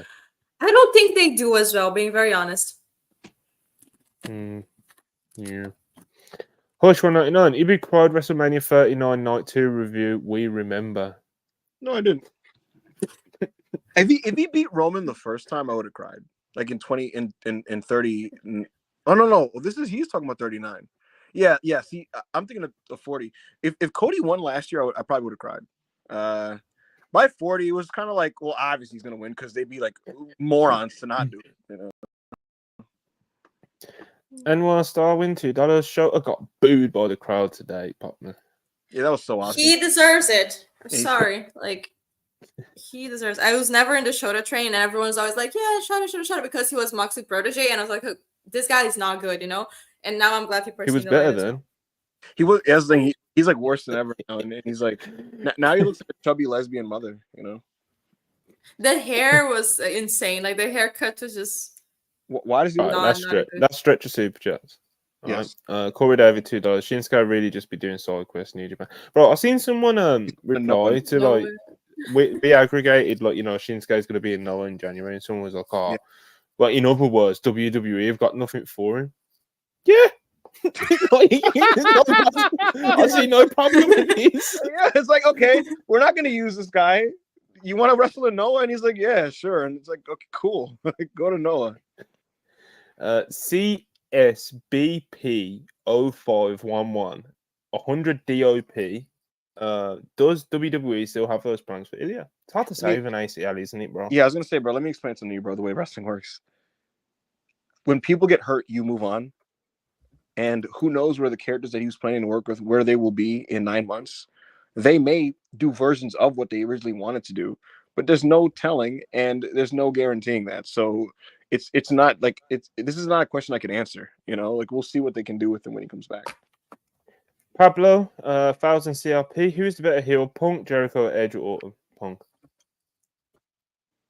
I think all these guys at their very peak of heel work were great heels. I think I liked more of Punk heel stuff than these guys in totality, but they've all had great runs as heels. Yeah, I think it's Punk by some distance, to be fair. I think the thing is, I think 08 Jericho was like some of the best heel work I've ever seen in modern American wrestling. Yeah, and obviously Randy Orton's peak as a heel is like, it's literally like iconic, you know. It's like the matches aren't great. That's the problem with him. Yeah, no, but still, like, we're just talking heel as a character, you know, and it's obviously great that he had that lasting impression with people, you know. Yeah, but he also had I think as a sustain throughout their career, I think Punk by some distance. Sure. To be honest. But I was gonna say Randy's big mark against him is that he had like one of the worst WrestleMania main events of all time with Triple H. Like if you rewatch it, too many lows. That match is really, really bad. Hush 199. Can you all confirm Regal hates Joe Hendry, please? Even if I knew that the answer to that, which I may or may not, I would not be at liberty to disclose that. Will Chisholm $2. Appreciate it as always. Just saying, WWE really trying to get a PLE in Japan. He meant to say is, and no, they're just trying to get a show that is recorded there because their shows in Japan, if you notice, like they're just house shows that don't get taped or whatever, right? Or like they don't get like professionally. Well, they haven't been there until the one that they did recently. That it took them like I think it was like 4 or 5 years since the last time I went there. Right. So they were really happy with the business they did in Sumo Hall. And Triple H basically made the call, like, all right, next time we go here, we're gonna like make a show out of it. So will it be a PLE? I don't know, because the time zone difference might be an issue there. They may try to tape a TV there or something like that, or some type of special. Jumanji Hunter $2. Dragon Lee more likely to get gold or released in 2024. But he ain't getting released, bro, because Triple H, he's too like discourse brained in the sense of like that he wouldn't let the narrative of like, oh, he released Dragon Lee because he failed him sort of thing. He wouldn't let that become a thing as early as next year. I he could get tag gold or something. I get what you're The saying. real answer is but probably neither. I don't know, Monty. I'm not gonna. I wouldn't just jump and go. He will not be released. Like probably not. But Next year, bro. I'm just saying I wouldn't just jump to be like he will not be released. Like I'm not. I don't think it's gonna happen. But I wouldn't jump to just declare that confidently. I would. The predictions, I don't know shit. Like, you're saying it like I'm putting it out there. Like, the predictions, bro. Yeah, I don't. With the way Triple H follows narratives and stuff, I don't think he would like, admit defeat. Got too much of an ego. Then, but like I said, I think the real probability is probably neither. To be honest, Karthik 100 rupees. This New Day arc is layered and emotionally charged. Best written story at the moment. We've heard of Woods being a creative genius for years. Is this his pen? Yes. It's good shit as well, bro. All right, we're done with super chats, bro. WrestleDream. Folks, it's time to talk about AEW WrestleDream in the Tacoma Dome. This was the latest pay-per-view offering from All Elite Wrestling. Their first show since the departure of James Jacobs. Again, Tacoma Dome. Before we get to the main card, on the pre-show, Brian Cage won the ROH Television Championship from my boy Atlantis Jr. So that was the thing. Rico, the former Rico Constantino from OVW, from WWE fame, from Billy and Chuck fame, from Rosie and Jamal 3-minute warning fame, returned. He was the third man for the MXM collection and accompanied them against the Acclaimed, who were accompanied by Billy Gunn. So that was another happening. And Anna Jay had a match with Harley Cameron that was a thing that certain people enjoyed, I suppose. But that was your pre-show. Just wanted to kind of touch on that. And opening this show was the Switchblade Jay White against Hangman Page. And I'll say up front, before I even get into this card, I'll say this about WrestleDream. I thought this was a show that was super duper consistent. And I thought it was a show that featured a lot, and I mean a lot, of very, very strong wrestling. I didn't think there was a single match on this show that threatened to be match of the year. So like nothing. So the peaks didn't peak as high as like All Out or like Revolution, but there was nothing outright ass on this show, and a lot of it hovered around 4 stars for me. So I thought this was a great and consistent show, but more importantly, there were a lot of angles on it that make you want to watch Dynamite. So I'll say that up front. We opened up with Hangman Page and Jay White, and these guys had an adult match, Monty. Strategy. 2 grown men, brother. Strategy, limb work, knee work. You know what I mean? Just wrestling like adults. Just the type of wrestling that you could show to your mother and your father. You know, the type of wrestling that you could bring the tape to Bret Hart and he would approve of it. You know what I mean? He wouldn't go, why are they standing there and just forearming each other? You know, like this is just the type of wrestling you could just really really sink your teeth into. Really cerebral stuff, really just strategic stuff. Great back and forth action. We got a Death Valley driver. We got a crazy bump that Jay White took on the steel steps, which was like, my God, what are you doing, dude? Jay White he dropped Hangman's knee on the ramp, and like my knee started crying. Like I was like, oh my God. Yeah, that was good shit. It looked like it fucking hurt, right? But like the bump on the steps as well, the steel steps. Yes, a lot of awesome stuff there. That knee thing came into play in the finish, Monty, because semi-subtly, Hangman Page goes for the buckshot lariat. His knee buckles, he hesitates, gets his bearings, does the move, but that little bit of hesitation allowed Jay White to see what's going on here and counter and hit him with the Blade Runner. So Jay White gets a huge win upon return, and he has pinned Hangman Page, and Hangman Page continues to be a very lost soul here, Monty. Hangman loses, Jay White's back on the winning track, and as he said on Dynamite, he's looking for gold. He's looking to target some gold. And so I think very imminently, he's going to make it clear what belt he's going for. Could it be Kazuchika Okada? Could it be Konosuke Takeshita? Could it be Jon Moxley? I'm down for any of those 3, but it looks like we're going to find out which one it's going to be soon. I thought this opener was really good. What did you think, Monty? I thought it was really good as well. Like you already said, grown man, adult wrestling, you know. Jay looked really good. In not kind of the babyface half of this match, you know, good pace when he was on top, which was sometimes a criticism of him when he was working on top as a heel. He's a thinking man's wrestler, bro. The way that he was avoiding the middle of the ring so he couldn't get hit with the buckshot lariat. He took like a bump by the ropes just so he could trick Hangman Page into doing a dragon screw on him. The finish, as you already mentioned, was great. Good match, paced well, creatively approached. Good start for Jay White. Hangman, I think he's at a point where he can take this loss, to be honest. And hopefully they keep it going strongly for both men coming out of this, because like you said, this was a good match, really good opener, I thought. What did you think, Anna? I think this was my favorite Jay White match in AEW. Like, I'm not really a Jay White person. Like, I'm sorry, guys. Like, I just don't connect with him that much. I don't know what is there. You know, it's not that I think he's a bad wrestler. No, I think he's like solid and he does the job and he can deliver in the ring. But he never really connected with me a lot. And this match, I think he did like a great job. And Hangman, like, come on. Can you honestly, like, if you stop to think about, like, what was the last Hangman match that you're like, oh, this was shit, this was ass? Like, he had matches like, okay, this was fine. It was not, like, excellent. But when can you generally remember a Hangman match that's like, oh, yeah, this was ass, this was trash, this was like, you don't. You know, like, he's phenomenal. And I feel like I say this every week when we talk about Hangman and we talk about AEW. He's one of the best in the world for a while now. Like, everything, his character work, his in-ring work. And I think him and Jay had a really good chemistry. It was a smart match, like you guys already pointed out. Like, it was really smart. The finisher for me was one of my favorite finishers I've seen this year, like by far. The buckshot counter with the Blade Runner. It was great. I think it was a really strong opener. It really delivered. And yeah, I enjoyed it a lot. You know, it was the first time in a very long time that I saw Jay White and was like, okay, like maybe there's something there. Like, I can get it. Maybe let's see where it goes, you know? Like, I'm interested. I'm open to it. I'm open to Jay White. I'm not. Wait, that sounded crazy. Like, I'm like no, to understanding him as a wrestler. But I just love Hangman. Yeah.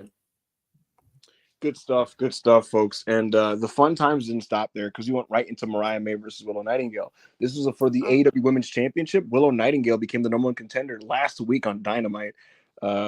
This was a match that, like I said earlier, Mariah May, she'd been struggling a bit as champion. Her last couple matches against people like Yuka Sakazaki just didn't really connect with the people.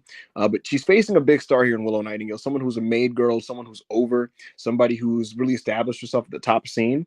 And they went out there, and I thought easily this is, at the very least, Mariah's best match since All In. And many people would say this is better than the Toni Storm match. Willow came out with some Akira Hokuto inspired gear, and she went back and forth with Mariah. She did the big bomb. She did some cool ass moves. Death Valley driver into the corner of the ring, which looked fucking devastating. She missed a moonsault attempt. Mariah was doing some cool stuff. Her work looked very sharp and snappy in this match. Willow went for a babe with the power bomb. She tried to power bomb her off the top rope. Mariah turned it into a Frankensteiner. She then does her running knee and then hits her with her finish. And this match ended, and it was pretty much a go sprint. Not super long, but very action packed when it comes to just like the stuff happening within the time that they got. And I thought this was very good. I was a fan of this match. That was a good women's championship match.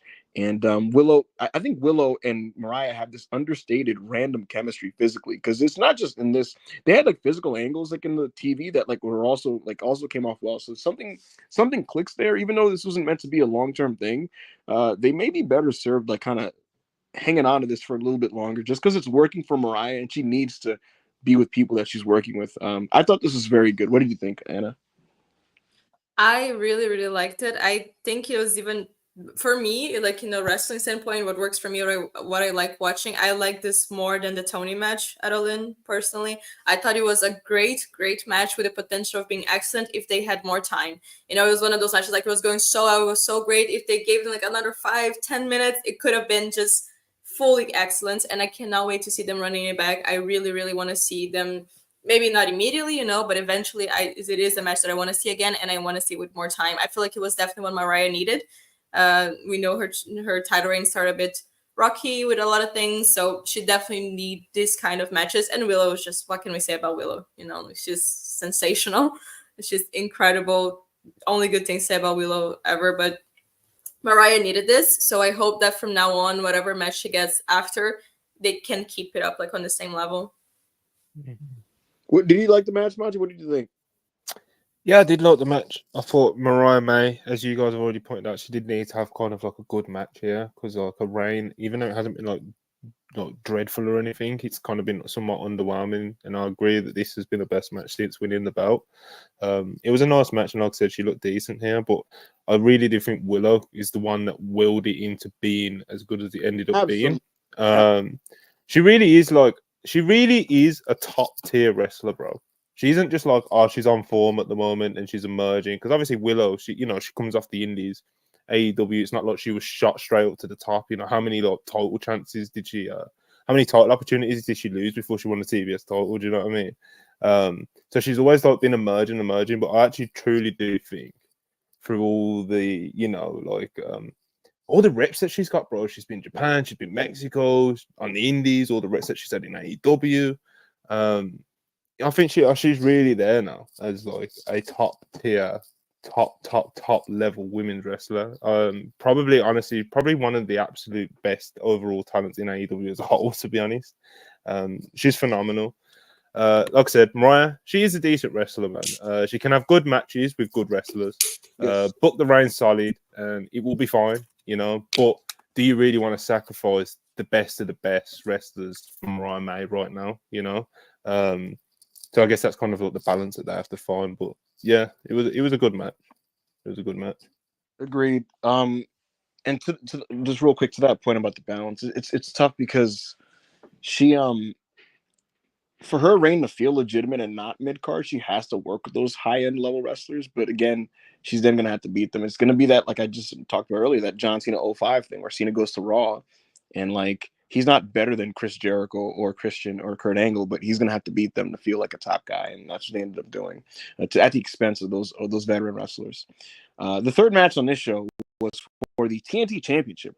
The wrestler Katsuyori Shibata was challenging the scapegoat Jack Perry, and they went out there, and they had a match. The takeaway I had about this one, hilariously, was Shibata himself individually looked more like himself than he had in a long time. I thought that he started looking like he was more comfortable with his movements and his body, because like when you're trying to be less fearless. Yeah, like more fearless. Sorry. Right. Like you could tell he was more willing to just do certain movements and bump certain ways without like fear of like having an issue with his head or his neck.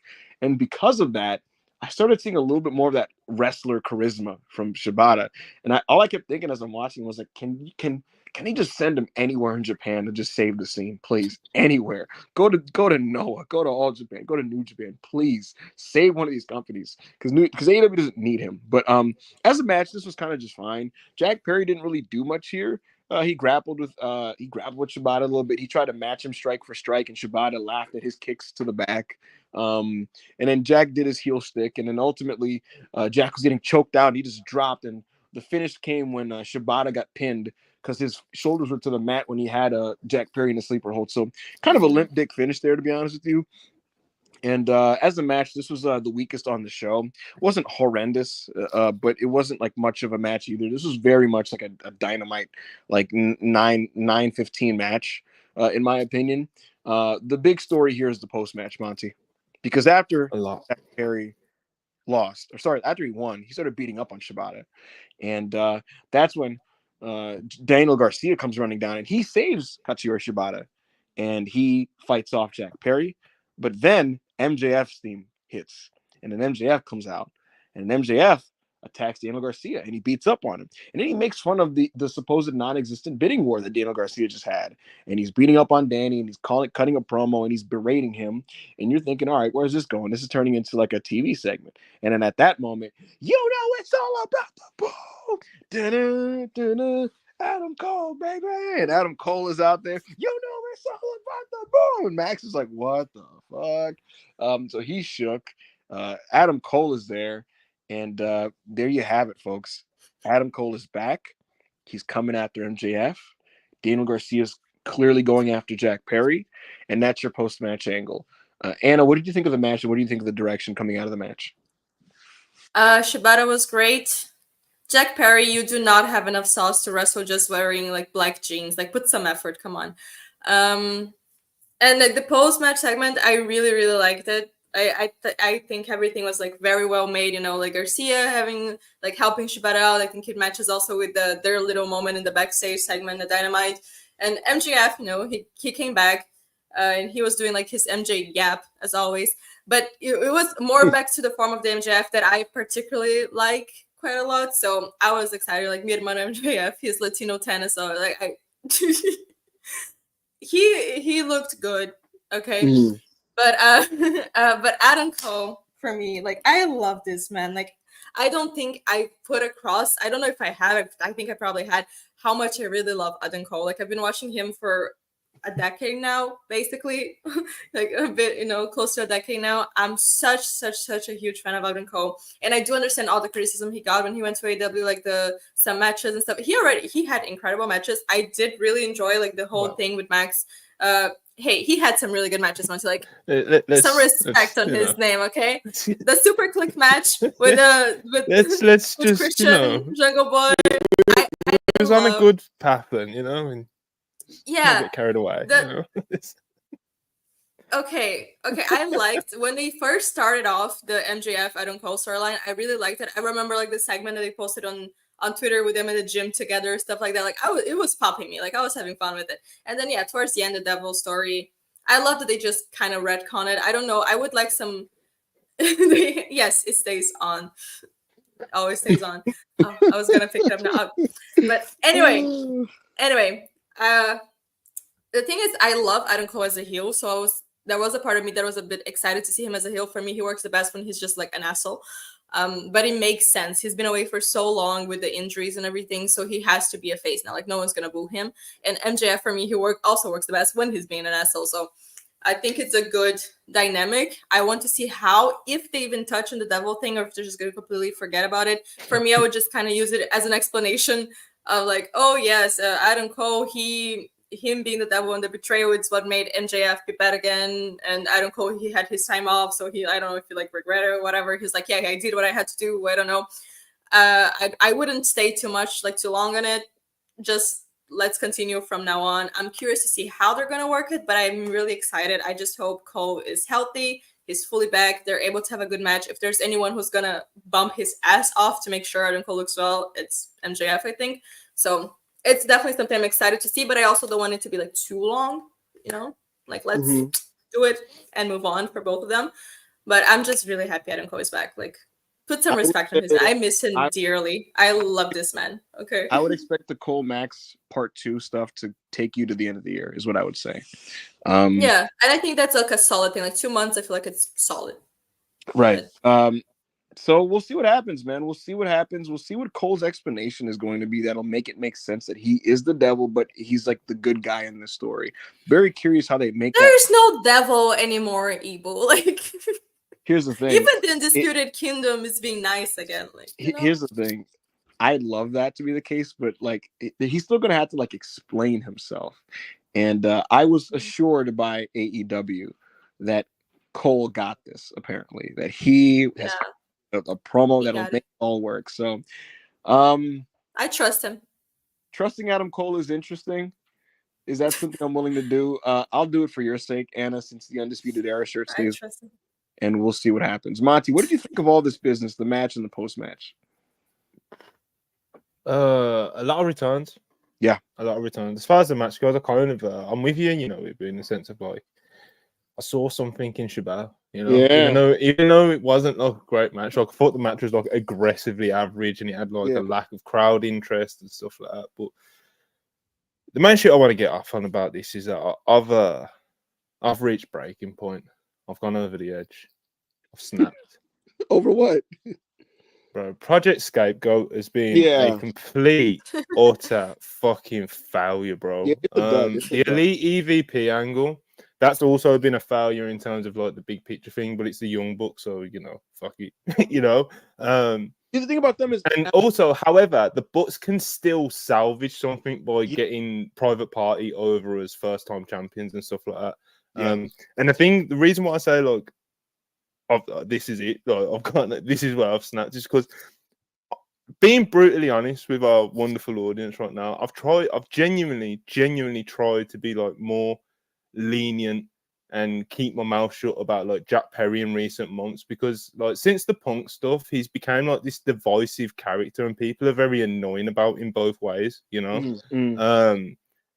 So like I'm more lenient on him now than I was pre-Wembley last year when he came back, and I've tried to hold it back, but I just can't. Like, let's stop it. Like, fucking stop it, bro. Like, there's just nothing that salvages this run.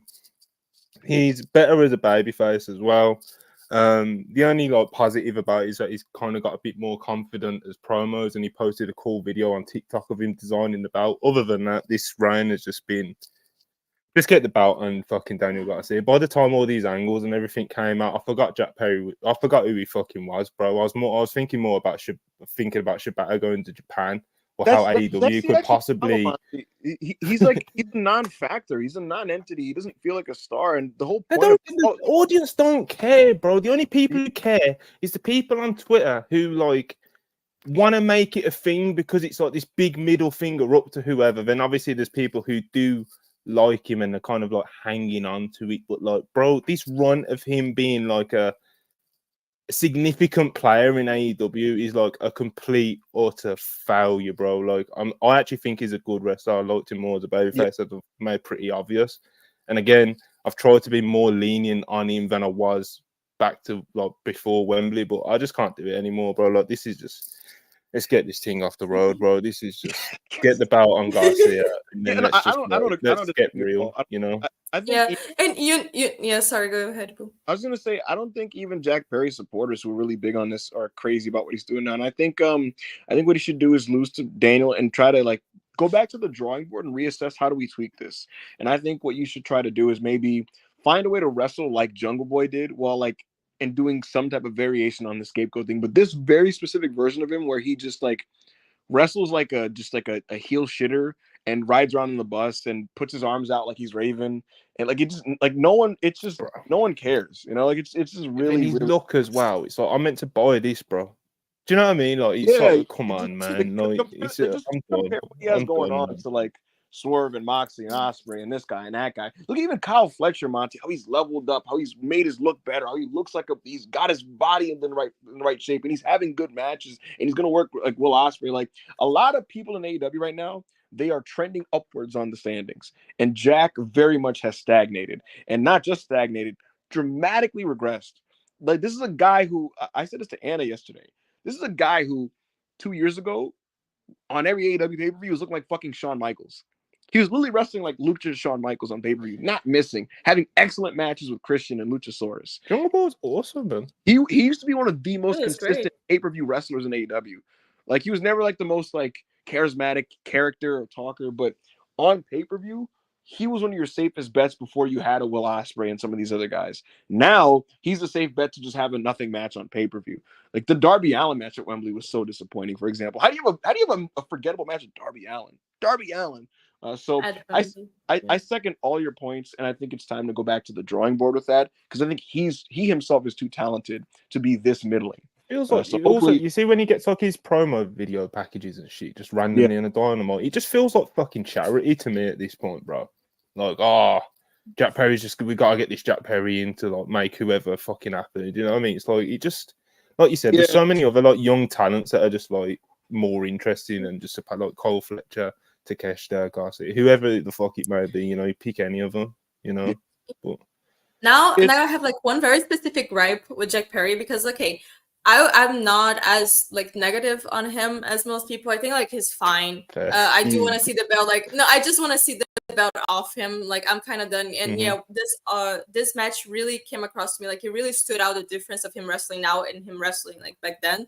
I do prefer him as a babyface in wrestling in that way, like 1,000 times more. But now, okay, I defended the decision to like have Brian defend the title against him. Maybe not a pay-per-view, but I was like, yeah, if Brian wants that, and it's just like one of the defenses.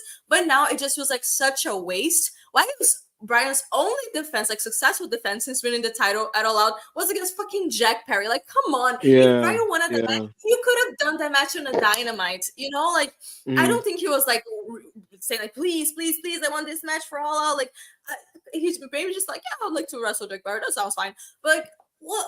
Why was that the only match? Why was that the all out match? Like, if it makes you feel better, I defended it because I didn't know how it was gonna go. Sorry, I didn't know how it's gonna go. But then with seeing like the amount of defenses it had, in my mind, it was like, okay, then why did we do it? You know, like, yeah, if it makes you feel better, Anna, now, like looking back. If it makes you feel better, there were other people in AEW Creative that were like, "Why is this match happening?" So there you go. Yeah. I mean, it doesn't because the match still happened, but right. But thank you, I guess they should have fought enough. Like, I know what I don't know. I know it'll make you feel better. Will Ospreay versus Ricochet versus Konosuke Takeshita. This was something, guys. Hold on. Huh? Oh, no. Well, yeah. There's that. I didn't even need to click on that. Shawn versus Leo announced. Yes. There was a backstage segment with Okada, and yeah, Kyle O'Reilly asked for a title shot, and he's going. Yeah, he asked for a title shot. So that was your backstage segment. There you go. Yes. Ospreay. Great match. Ricochet. 3 killers. 3 guys that you knew were going to go out there and tear it up and do a lot of creative and dynamic stuff. 3 guys that you knew were inevitably going to have sequences that certain people were going to complain about on the internet. 3 guys that were going to, you know what I mean? Like, you knew it was going to happen. They're going to do all kinds of shit. They're going to do a million things. I'm going to, like, not be a fan of 10% of the spots. It's ultimately, as a total package, going to be really awesome. People are going to post the sequences and talk about it all day. And that's what happened. These guys had a tremendous triple threat match. Ricochet looked very good. He was wearing panties for the first time in his AEW run. Why you gotta say panties, bro? You know where I get this from? Oh, come on, bro. I have a grown man. You know, one of my closest friends since I was a kid. Monty, one of my closest friends since I was a kid. He used to always say, "Man, I can't watch wrestling." I'm like, "Why?" And he's like, "They wear panties." And I'm like, and it's always stuck with me because he'll just be like, "You still watch that like panty grappling shit?" And I'm like, "Come on, man."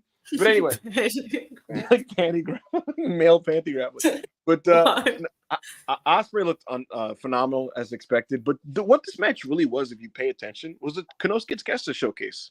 Very effective in that respect because Ospreay and Ricochet were there to do their overindulgent flippy stuff, right? But the point of every time they did it would be like they do the sequence and pose, and then Takeshita would be like, "Fuck out of here," and just kick them both and shit, you know. And so he was a power guy. Takeshita can do all the athletic stuff that Ricochet and Ospreay do, but his role here was to be dominant and to be powerful and to show that he is above even them. He is an athlete on his own class, his own caliber, his own tier, and he looked tremendous in this match and did some cool ass shit. We got some double Germans, and I felt like we saw maybe 17 fucking Poison Ranas and Germans and Death Valley Drivers. Takeshita was an absolute monster. The Hidden Blade is still one of the coolest moves in the history of wrestling when Will Ospreay lands it. The front facing one, it's so fucking godly.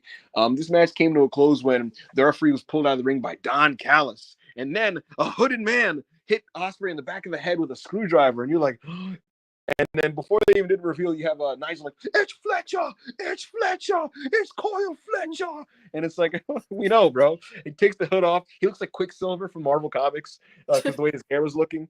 And Kyle Fletcher has turned on Ospreay, and Ospreay's looking at him like, "Oh, bro, why'd you do that, bro? Bro, what are you doing, bro?" He's making that face like, "Oh, why'd you hit me, bro?" You know, and then at that moment, fucking Takeshita's like, "Take this knee, pussy." Hits him in the face, wins the match. Konosuke Takeshita is your international champion, and so he has a belt. The Callis family has someone at the as a crown jewel and the centerpiece to build around the title, and Kyle Fletcher is against Will Ospreay. He turned on him, and in post match, Monty, he hooks the arms and he goes, "Ah, ah, ah." That was an actual quote. He literally went, "Ah, ah," and then he fucking tiger drives Will Ospreay. Ospreay starts doing a little stanky leg with his leg, you know, and fucking Excalibur's like, "Oh, I can't believe this, the tiger driver. Oh, my God, why'd he do that, man?" You know, could you imagine if he did the crying here too? Come on. Will Ospreay, keep it going. One of the most talented wrestlers I've ever seen. Nah, but this match is really good. I'll say this. I'll just do my review now. Tremendous triple threat. Second best match on the show, probably. I gotta think about it. Yeah, second best match on the show for my taste. At no point did it threaten to be a match of the year candidate or as good as the Revolution singles match with Ospreay and Takeshita, because I do think and this is not a triple threat's bad thing, but I do think those talents have enough depth to them so that they could have a match that is more than just like an unbelievable display of high-end execution and explosions. And that's what this was. And at the highest level, it can be tremendous, and that's what this was. But I didn't think it ever threatened to be as good as the singles match that Ospreay had with Takeshita at Revolution. Nonetheless, excellent match, excellent title match. Great that Takeshita won, and a very effective showcase for him specifically. And I'm interested in the post-match directions. So well done. Thumbs up all around. Bravo, bow, claps, everything in between. Flowers. Anna, what did you think of this? What a fucking match. Like, this is my taste of wrestling, okay? Like, I know people have all of their grasp about Ospreay and all of the opinions, and I don't care. I don't care. The sounds that I made watching this match, the sounds that came out of me, like, during all of the spots they were doing, like, the fucking double German, I was... oh my god. It's unhuman sounds. And, like, only these wrestlers can take this out of me, you know. Takeshita, it's godly. I've been saying now, like everyone has been saying now, it's not a unpopular opinion, you know. No, Takeshita is fucking godly. But I have been saying since May, like since they had their first match against each other, I was like, okay, yeah, Takeshita has to be the one to take this title off him. There's like no other way around it. Everyone has been wanting for such a long time Takeshita to have a single title, and I think that was the best possible, like the best match for him to win. He came across as a demon. Like, he had none of that bullshit. You know, he was just beating them both up. I feel like everyone played their role so perfectly in this match.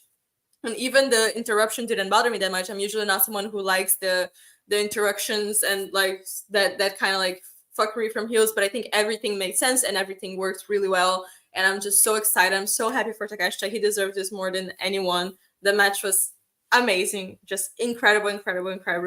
And yeah, Takeshita, just leave him with the title for like a year. I don't care. Just let him go around the world. Like, you know, he for me, he's already like one of the best, but I feel like with this title run, if they book it well, if you know it's well taken care of, he would definitely be like a best in the world level in like no time, like with no discussions. He could be possibly our wrestler of the year next year if he keeps up like he's the champion for the whole year. Like, I don't have any doubts about it. I'm gonna tag Takeshita and say that I hear Mystico and Templario and Mascara Dorada and Atlanta Junior have been talking shit, you know, and see him go to Japan. I agree with everything you said, Anna. What did you think, Monty? They did a lot of cool shit.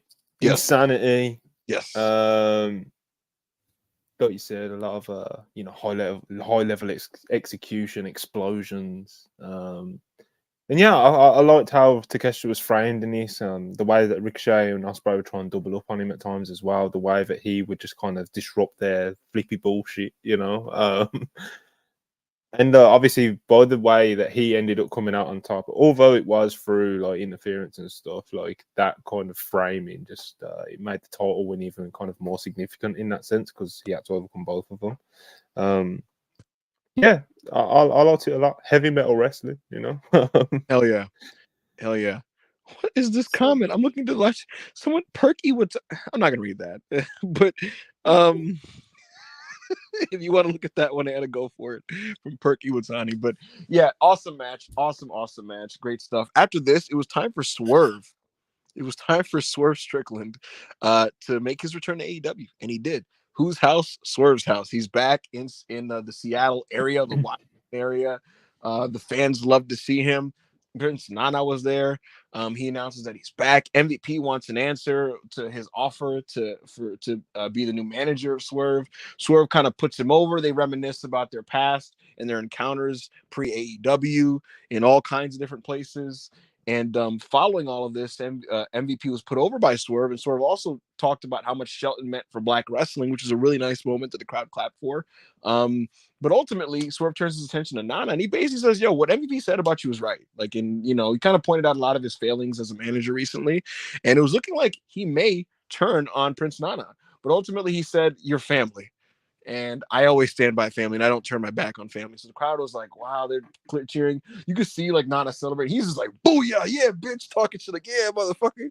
You know, Shelton wasn't fun with this. Shelton Benjamin wasn't fun with this. He made it clear, like, bro, you don't have a say in this, my man. So it got real tense here. There was some pushing and shoving, some controversy. MVP basically holds Shelton off from turning this into a big explosive fight. He walks away with Shelton Benjamin and he starts pointing at his clock, saying the clock is ticking. So MVP, clearly the wheels are turning in his head. He is going to now make his next choice, which is going to be Bobby Lashley. I'll say this up front. Bobby Lashley was supposed to face Swerve Strickland on the show months ago. The original plan was going to be Bobby versus Swerve at WrestleDream.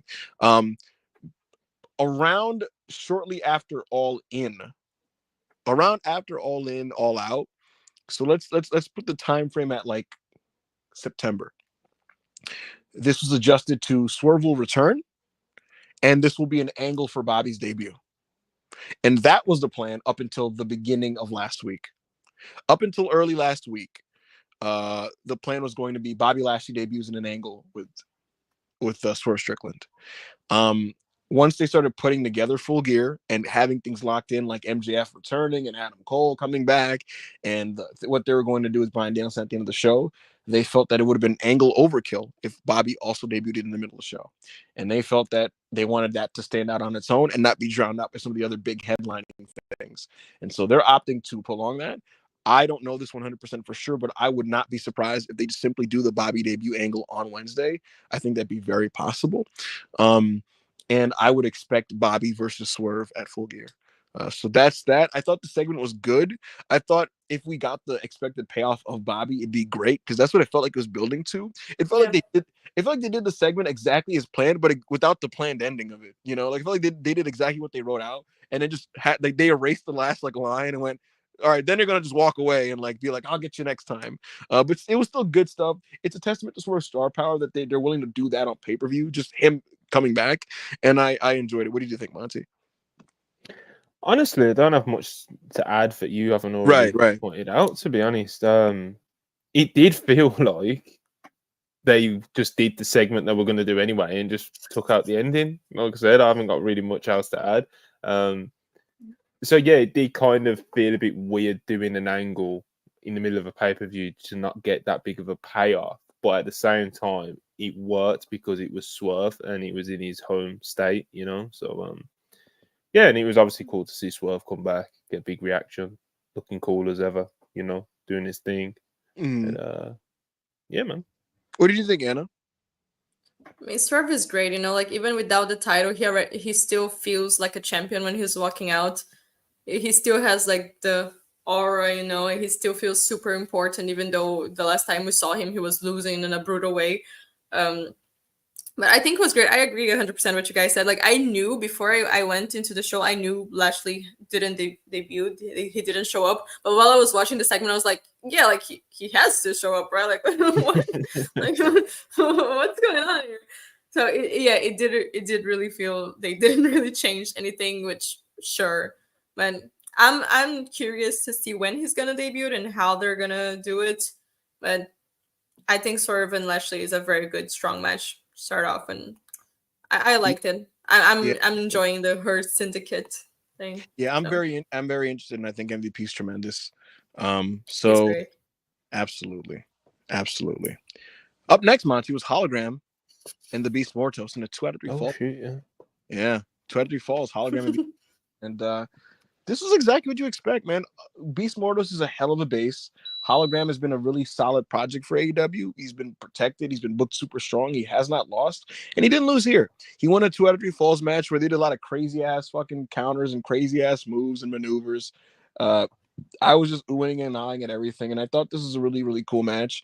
And I'll say this: the word is that AEW did this because of the Mexican TV deal they have at Fox Sports, and they wanted to have a match for the Luchadors, which is cool. That's good. That's good marketing.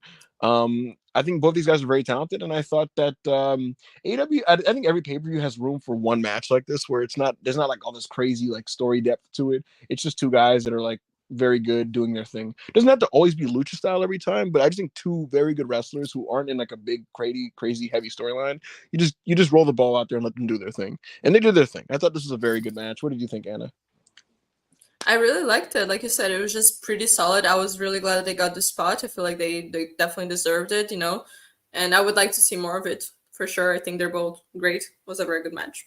What did you think, Monty? No. Yeah. Yeah, it was pretty much a lot of the things that you said, like just a good match in the middle of the show, you know, and I think pretty much any pay-per-view can benefit from at least having one of these. It's just like sometimes you can do overkill and do like too many matches for the sake of matches. AEW have suffered from this in the past. But this was good, you know. This was a good little match in the middle of the show. Beast Mortos is phenomenal. And I am a fan of the commitment that they've put into this hologram push, you know. Yeah. I'm curious what becomes of this El Clone, this nemesis that they're building for him, and that might be some performance art there. There might be some art there. The next match was one of my favorite matches on the show: Brody King and Darby Allin. Not really much to say to this other than it's a Darby Brody King match, meaning Darby's going to just take crazy bumps and Brody's going to just throw him around. And their previous matches on AEW TV in 2022 were fucking awesome. And this was as well. This wasn't as good as a coffin match where, if you remember, like Brody had the face paint and Darby was bleeding and shit. Like that was like unbelievable. But this was really, really good. Again, like I said, this show is very consistent. There's a lot of matches one after the other. I'm like, that was very good. Okay, that was very good. That was very good. Like it was that type of show. And again, this was just a very good Darby Brody King match. Darby gets the win. He has the momentum. He's going to be going for that world title probably at the end of the year, maybe going into Revolution. And he beat Brody King here, and they shook hands. What did you think, Anna? I liked it. I feel like it's exactly what you said. It's just a really good match. There's not really a lot to say to it. Really good. No. They have amazing chemistry.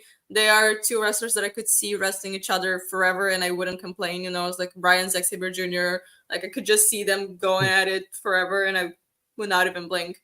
I think they have amazing chemistry. Very good. Yeah. Monty? Delivered what it said on the can. You know what I mean, brother?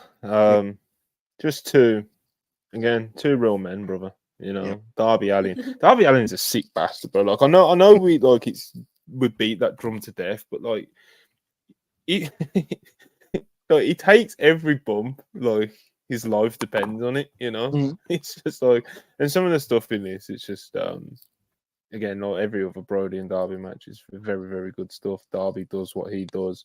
Brody's got awesome offense, can make you really believe that he's killing his poor kid, you know. And Darby eventually, you know, he comes out. But yeah, Darby Brody doing the thing, bro. Good, it's good shit. Hopefully Brody can kind of like stick around in more kind of like a featured position in AEW. I hope this can kind of be you know, something that helps him stick around, because, you know, it has been kind of the story of Brody's run, hasn't it? That he comes in, has a great match or 2-3 week program with someone, and then he kind of fades into the background with House of Black and stuff like that. And then when they need someone to come in and have a good match like they did here, they'll call on him. And it's like, I think Brody is someone that you can actually like give something a bit more significant to. So I'd love to see that going forwards. And obviously we already know what Darby's route's probably going to be. So absolutely. Young Bucks versus Private Party. So the vibe I got from this match was that, I want to say up front, the pre-match promo package that had Amazing Red hyping up the Private Party. He trained them at House of Glory. Was really, really cool. Really cool. I thought this was a very good match. I watched this twice, and I liked it even more in the second showing. The first showing, I thought it was kind of just like solid. I thought it was very good, actually, rewatching it. The interesting thing is, at this stage of the game, I don't think Private Party or the Young Bucks are like athletically impressive to me, to be honest, for modern wrestling standards. I don't think they're like either is like super explosive. They're neither are like Osprey or like people like that. But what made this match work to me was, beyond being dynamically worked, I just thought it was very like well earned. The drama was well earned, is what I should say. Like the way they structured the closing stretch with the near falls and Isaiah really just having the tenacity to kind of fight through and power through. That's actually what made the match very good to me. It wasn't even like, oh, you know, this move or that move, because like, not that like the moves weren't like cool, but like they weren't executed with that like unbelievable blow away, like holy shit execution that like the tippy top athletes in wrestling have. This was just very well done, dramatic. The Young Bucks are still very smart wrestlers at the stage of the game, and that's what you saw here. And in that respect, this is more of maybe a more impressive performance for them than like some of their other recent better matches. Because even though the Osprey and Fletcher match is better, you're facing Osprey. You know what I mean? So it's like it's like you're facing Osprey. But here they're working Private Party, who they're good, but they're not Osprey. Anyway, I'm waffling. This felt like a lesser version of what happened at All Out 2022, which was the Swerve in Our Glory Acclaim match, where the Acclaim didn't win, but they got more over in the loss. And I think this loss, Private Party, the fans were like, man, like we really hope they win the championship someday. And I thought that's what they were going for. And I thought it was pretty effective in that. So I liked this. What did you think, Anna? I really liked the moment that they had post match. You know, like after they lost, they were still in the ring. They gave the crowd time to cheer for them and to chant for them. I thought that was very good. I fully agree with what you said. I think it was a very good match. But for me, it still they have the potential to do more together. And I would like to see them do more, because I am fully on the train of Private Party being the ones to dethrone the Young Bucks. I think that's probably the direction that they're going to, and that's definitely the direction I want to see them taking this to. But I think it was a good match. It was solid. Everyone came across very well. I love the Young Bucks. The Young Bucks, like, I really have nothing to say about them. So I like that. Those are my goats. But yeah, I really like Private Party, and I'm glad to see them having this spot as well, because for a while there, it was a bit, like, are we gonna see, like, are they getting anything? So I'm glad to see them finally backing up this project and putting them in these positions. So absolutely. Monty, did you like this match? I feel like we kind of have to address the pre-match first. Amazing Red? Nah, that was awesome, bro. But when the Bucks got on the mic and was just like, yeah, bro, you guys are jobbers, you're not gonna win, and if you don't win, you're just jobbers. Like, and it was just like they laid it on so thick, but it was like, I didn't go into this thinking that Private Party were going to win and they're going to win the titles at the next attempt, but they laid it on so thick. It was like, Private Party can't lose this because they're not buried, but like, what the fuck? Do you know what I mean? Like, there was just no need for that promo at the start to lay it on that thick. Then obviously to have them then lose.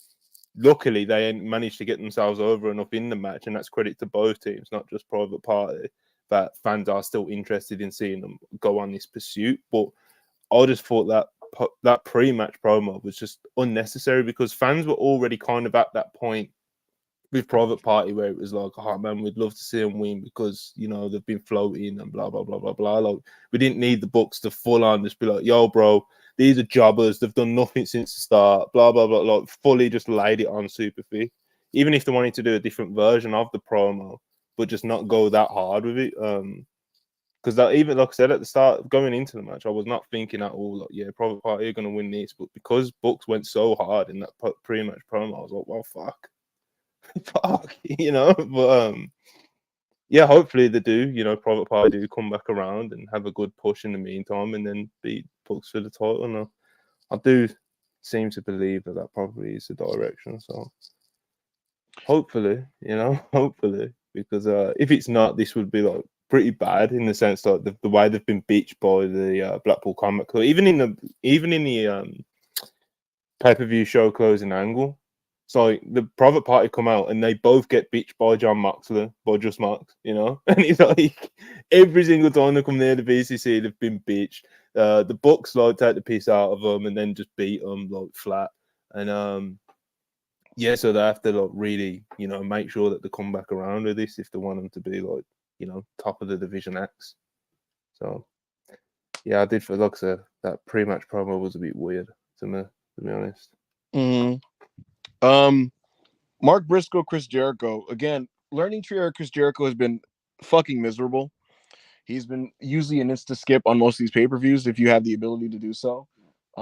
None of the learning tree era Chris Jericho matches on pay-per-view had been good up until this point. And he's been death television. And so you're walking into this match and you're like, can Mark Briscoe make it happen? And the answer is yes. He had a good match with Chris Jericho. For learning tree standards, this was like Okada Omega. If I showed you this match 3 years ago, you'd be like, yeah, that was good. Of course it's good. It's Chris Jericho, Mark Briscoe. But where Jericho has fallen is so low that, like, it's just like, this is like fucking a gift from God. But I did like this. I thought like Mark Briscoe was able to have a match with emotion, and Briscoe kind of hulking up on Jericho was fun. JR was on commentary for this for some reason, and I just thought it was a good match. Anna, do you have anything to say about Mark Briscoe and Chris Jericho? Monty, do you have anything to say about Mark Briscoe and Chris Jericho? I kind of echo pretty much a lot of what you just said, to be honest, brother. Chris Jericho, of course, I have pretty much little to zero minus interest in watching him wrestle. But bro, Mark Briscoe's just like, he's so good, he's so captivating, he's such a good babyface that he kind of made me buy into a Jericho pay-per-view match in 2024. So, an impressive feat by Mark Briscoe. Absolutely. Another impressive feat was just how great Bryan Danielson was in this main event, despite all the physical injuries that he's currently holding. He walks out, Monty, after John Moxley makes his first entrance, and he's beating this dude's ass as Final Countdown plays on the loudspeaker. And that intro to this match so fucking awesome. The drop kicks, the fire, the fury. This had some great energy to start. Final Countdown plays in full before we ring the bell. They're choking each other with wires and shit. There's just some great energy to this. When the bell rings, John Moxley takes it back over, and he's in tremendous shape. I gotta say, Moxley's in the best shape of his life. He's like actively like brawlic now, which is a sick look for him. He's not playing fair for sure, but yeah, man, they're going at it. They're physical, and what I would say about this match is that even though Bryan Danielson and John never have had like natural physical chemistry, but this match just had so much heightened tension and stakes and emotion that like it just kind of comes together and works. And I thought this match worked. Mox controls early. Marina Shafir tries to get involved. She gets ejected after flipping the floor off, or the flipping the mats off the floor. There's a lot of spot teasing on there. Mox caught a backdrop later on. Bryan Danielson eats a paradigm shift on there, which is crazy, or a Death Rider, I should say. There's a lot of strike exchanges. Bryan Danielson was laying in some tremendous elbow strikes on John Moxley. They're kicking the shit out of each other. Some great back and forth action there. A couple Busaiku knees that John Moxley kicks out of. And ultimately, this match comes to a close when Bryan Danielson gets locked. Bryan Danielson gets pile driven and then locked in a sleeper hold. And heartbreakingly, he can't break out of it. The fans are willing him. They really want him to power out of it, but he ultimately cannot do so. So Bryan Danielson loses. John Moxley is your AEW champion. Post-match, Wheeler Yuta turns on Bryan Danielson for good. He is with the Blackpool Combat Club full on. He's conflicted. Bryan Danielson gets the bag pulled over his head again. He's suffocated. After like 9 hours, some babyfaces finally come out to try to save Bryan Danielson. They all get kicked to the wayside. We're talking Private Party. We're talking Jeff Jarrett. Bryan Danielson has been smoked. The BCC walk away. The world title is in a bag. People are devastated. Excalibur's crying comically on commentary. And the final scenes are very bleak as John Moxley's your champion. I thought this match was I thought this match was great. I thought this was a great main event. Big fan of it. John Moxley, just his presence and aura and his performance of his character was really, really on point. I thought Bryan was able to put it together and have a great performance despite the injuries. And I thought the post match was excellent, as I said at the top of the show. Monty, talk to me. Oh, brother. Talk to me. I said to you last week, bro. I was telling anyone that listen, I thought this was going to be the Bryan and Mox match that worked. This is going to be the best match. I know the matches in previous times haven't quite delivered, but the dynamic going into this one, Bryan on his last legs, his neck's fucked. We love him. He's champion. He just had this heartwarming moment at Wembley, and Mox just being his fucking uncaged, sadistic, fucking spiteful piece of shit. You know, like, I just thought that dynamic was going to come together really well, and it did on this occasion, especially with kind of like, you know, the looming inevitability that this was Bryan's, final full-time match for AEW. It just worked, man. It was great. One thing that does pop me, and this is not even really about the match that much, but when Mox makes his entrance and he's just with Marina, they never announce Marina, bro. They never say like accompanied by Marina Shafir. Like they don't announce her. But yeah, Mox is in great shape, bro. He might be in some of the best shape that he's ever been in, straight up. When he came back from rehab, obviously he was he lost a lot of weight, and it was a matter of like Then there was obviously different phases in his career where he was like bigger, but he would be a bit puffier in the face and stuff. Do you know what I mean? Yeah, He looked really good here. Brian as well physically looked pretty good compared to like some of his other really, really recent outings. He's like he was talking about the Okada match, how he couldn't turn his kicks over and stuff when he was doing the S kicks. And brother, he was turning them son of a bitch kicks over in this match. He was nailing Moxie in the chest with those kicks, bro. No juice. No, I don't think they're allowed to blade in Tacoma. I don't think blood is allowed in Tacoma. Fucking bro, athletic commissions are just fucking never done anything good ever. So yeah, fuck the commissions.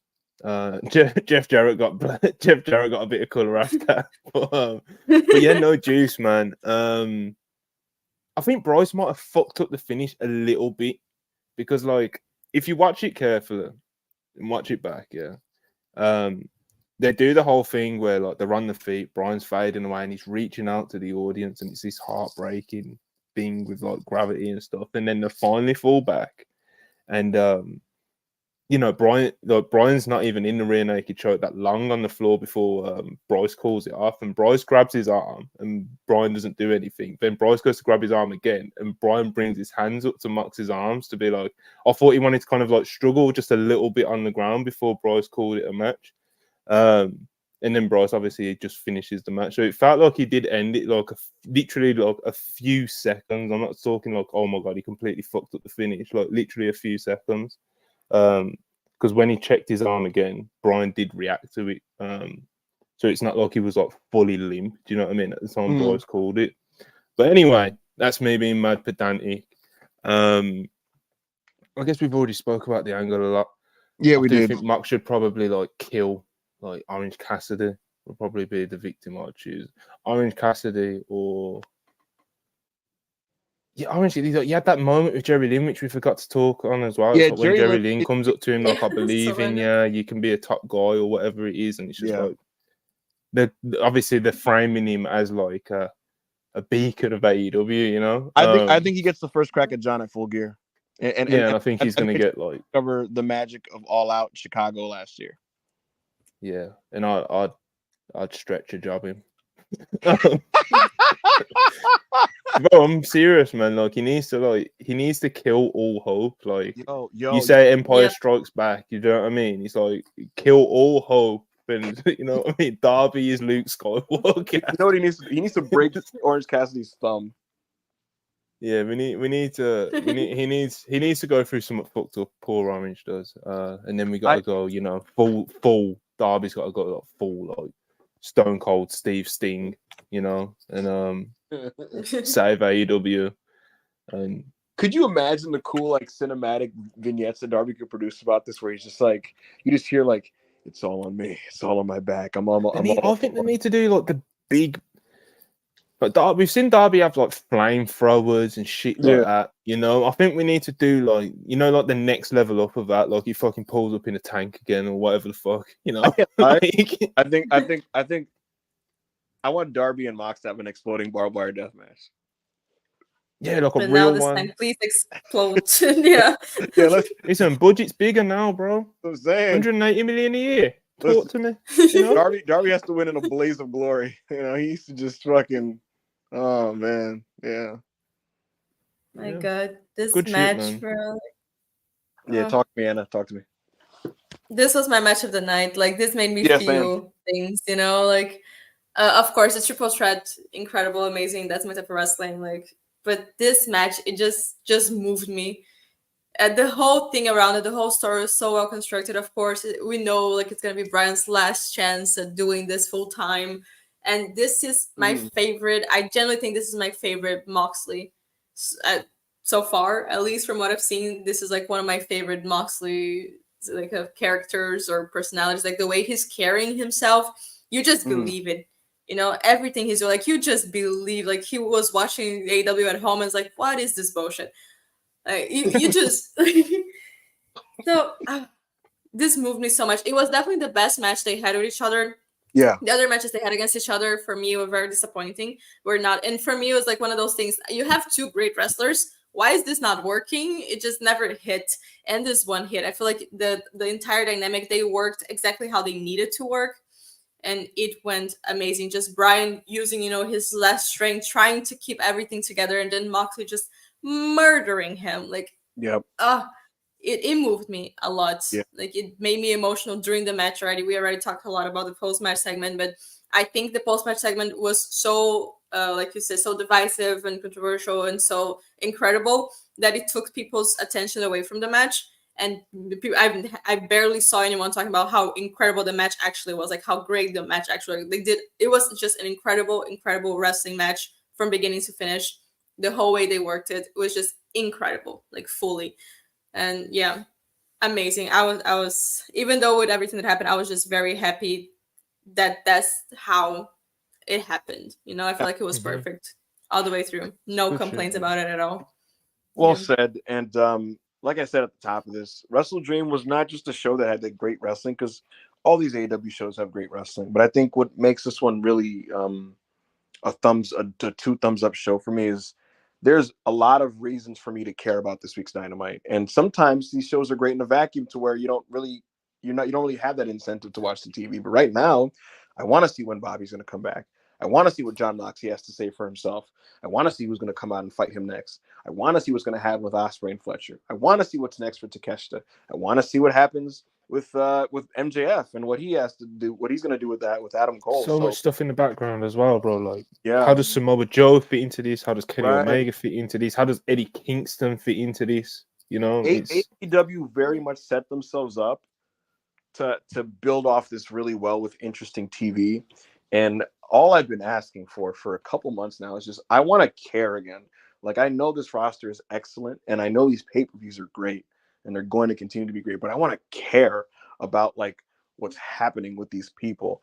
And I know it's almost a cliche for, like, the worst, most bad faith people in the world to go, like, where are my stories? But, like, I do want to care about the stories, because AEW has stories. It's a misnomer and a false narrative that you don't have stories. I want to care about the stories they're telling. And right now they're setting up to be telling some stories that I'm going to care about. And they've set themselves up very well for WrestleDream. So I'm excited for this week's Dynamite, and I thought this was a great show.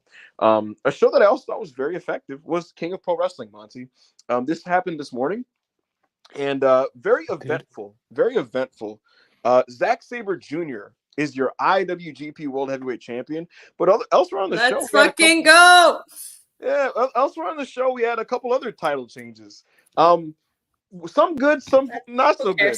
The Intergalactic Jet Setters, Kevin Knight and Kushida, are the junior heavyweight tag team champions. They beat the junior Bullet Club War Dogs. And it's like, hey, get to ZSJ. No, I'm going to delay this for you. But no, I'm really happy for Kevin Knight. I think he's super talented. Kushida has been treated very weirdly upon coming back to New Japan, but he wins the belts here. And I know they're not high priority championships, but it's nice to do something different and give it to the Jet Setters here. So I'm happy for them. In another part of the show, in a triple threat match for the TV championship, Ren Narita took on Jeff Cobb. Ren Narita took on Jeff Cobb and Yota Tsuji. Ren Narita is your new television champion. If you enjoy that, you enjoy that. If you don't enjoy that, it is what it is. But Ren Narita is your TV champion. The Young Bucks announced on this show in a pre-tape that they will be at Wrestle Dynasty on January 5th. So the Young Bucks are coming back to New Japan Pro Wrestling, which is cool. Doki squashed. God, I'm forgetting who he wrestled.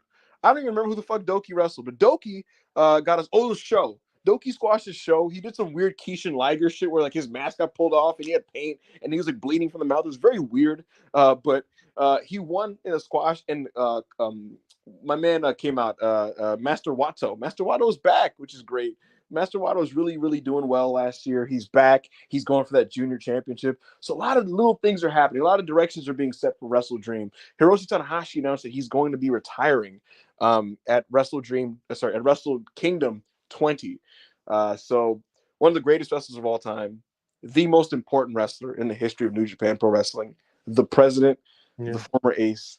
It comes to an end. This last year will be his last year as a pro wrestler. John Cena, Tanahashi, both walking out into the sunset. So take it all in, folks.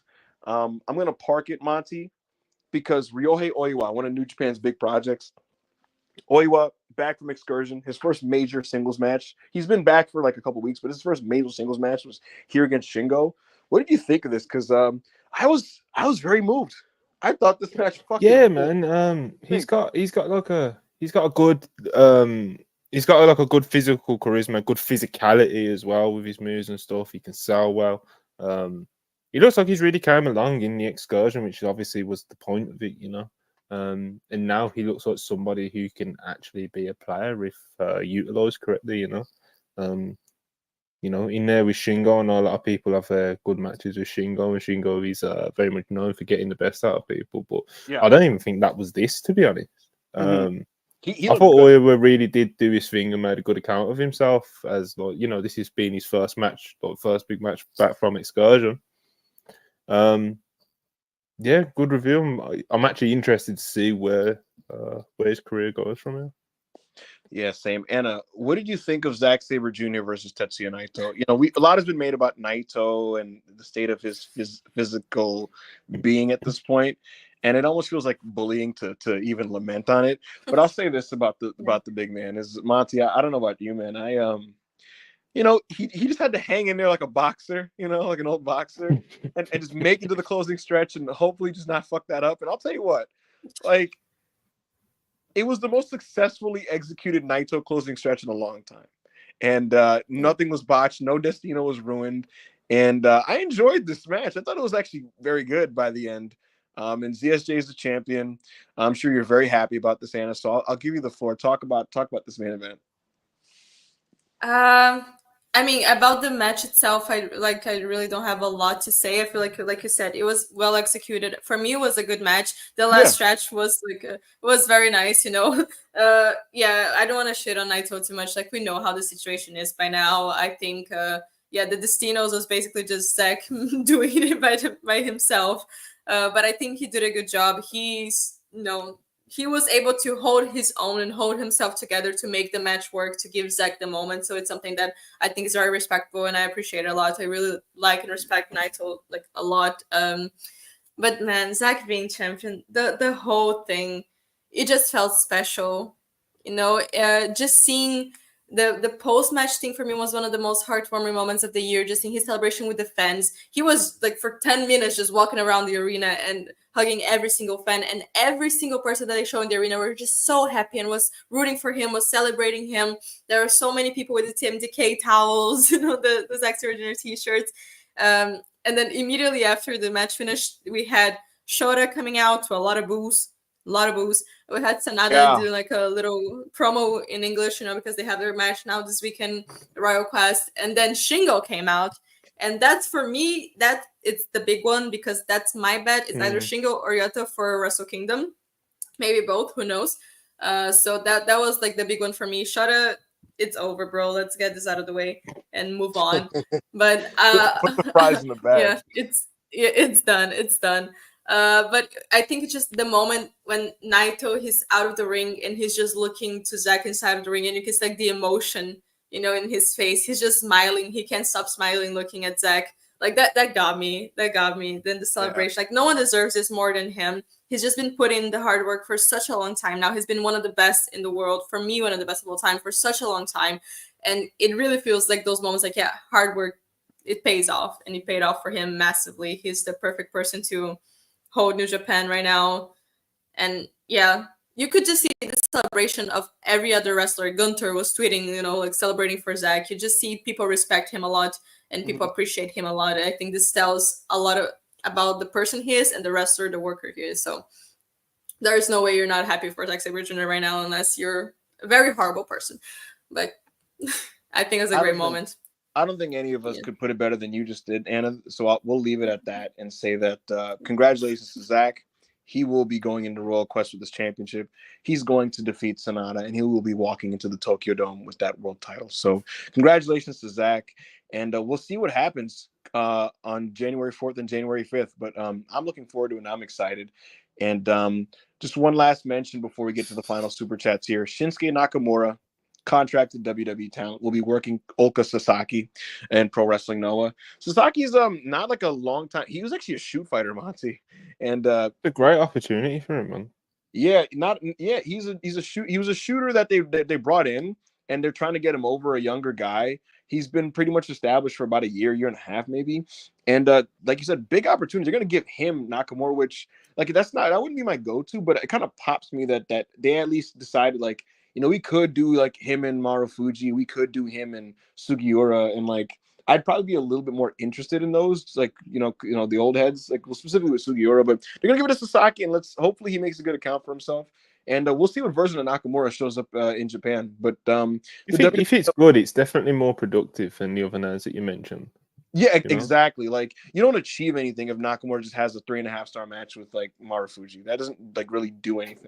It's just a nice thing that happens. But this Sasaki, it's like you get extra eyes on him, you get him more over, you get him more known. So good for him for that opportunity. The WWE Noah thing continues, and I revealed last night in the Space Monty because someone asked, "Is the Noah WWE thing dead?" And I said, "No, it's going to continue." And right on time, a couple hours later, we get Nakamura going to Noah. So good for him. Masaki Miya lost in a main event against Kaito. I didn't watch the match yet. I heard it was good, which is not surprising. I'm going to watch that. But that was all your big topics for Worldwide. We're going to close this thing out, guys, as Monday Night Raw is kind of underway. We're going to close this out with some final super chats and then get out of here. So, Monty, take it away with the super chats. Yeah, let's do it. Mid takes 4.99. Zack Sabre Jr., biggest domestic star in New Japan since Kenny Omega. I don't think it's a terrible show at all, to be honest. The only thing I was going to say about he's over. One of the probably the best thing about Zack Sabre Jr. winning the title is how much the Japanese fans and the New Japan audience buy his journey to the title and how long he's been in New Japan, how long he's like clawed to get to the position he's in, and they really buy into that. So that's another reason why he's just like the perfect champion for them in this kind of transitional rocky phase that they've been in like the past year or so, Yeah.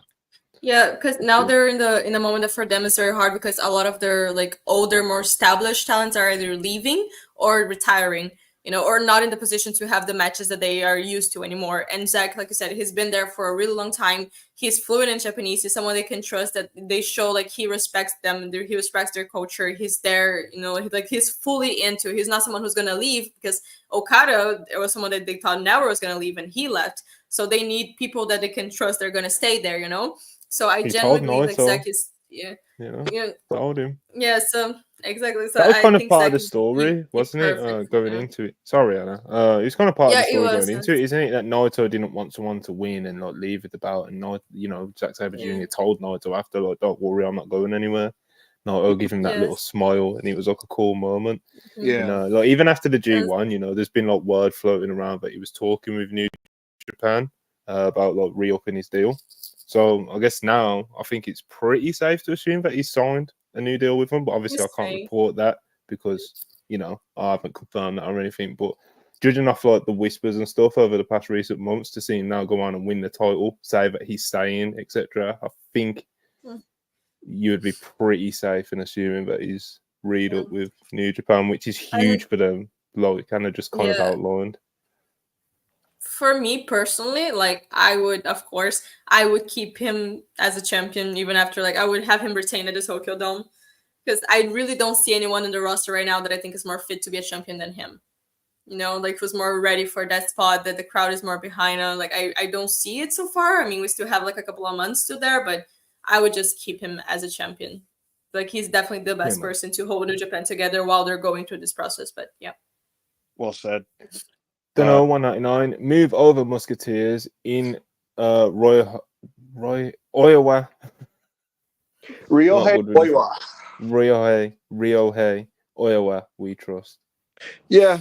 I'm pretty in on Oiwa, man. I'm happy with what I'm seeing from him. Narita's a dud. Yuya's injured, unfortunately, and Yota Tsuji can't do it alone. And frankly, I like the natural tools that display on display from Oiwa. So hopefully they really just kind of go all in with him. I thought the match at Shingo was great. Mohamed Zora, 10 SAR, South African rupees, I believe. When should they revisit Hanger Swerve? I don't think they should touch that for a long time. Yeah, I won't even be thinking about long it. Time. Yeah. Andrew, 199, Big Marigold, Kurikan on the 24th October. Check it out. The Big Bozilla. No, I think he's saying Sarai versus Brazil. Yeah, the Sun. It's the title match. Oh, it's not even came up as a proper emoji on. Oh yeah, for me it's the Sun emoji and. Oh yeah, it's not even an emoji on my screen. Super Pony 199 more likely to leave WWE, KO or AJ. AJ Styles.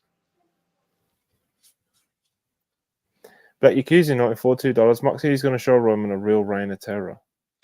I'll say this: they're closer to each other than you'd think, and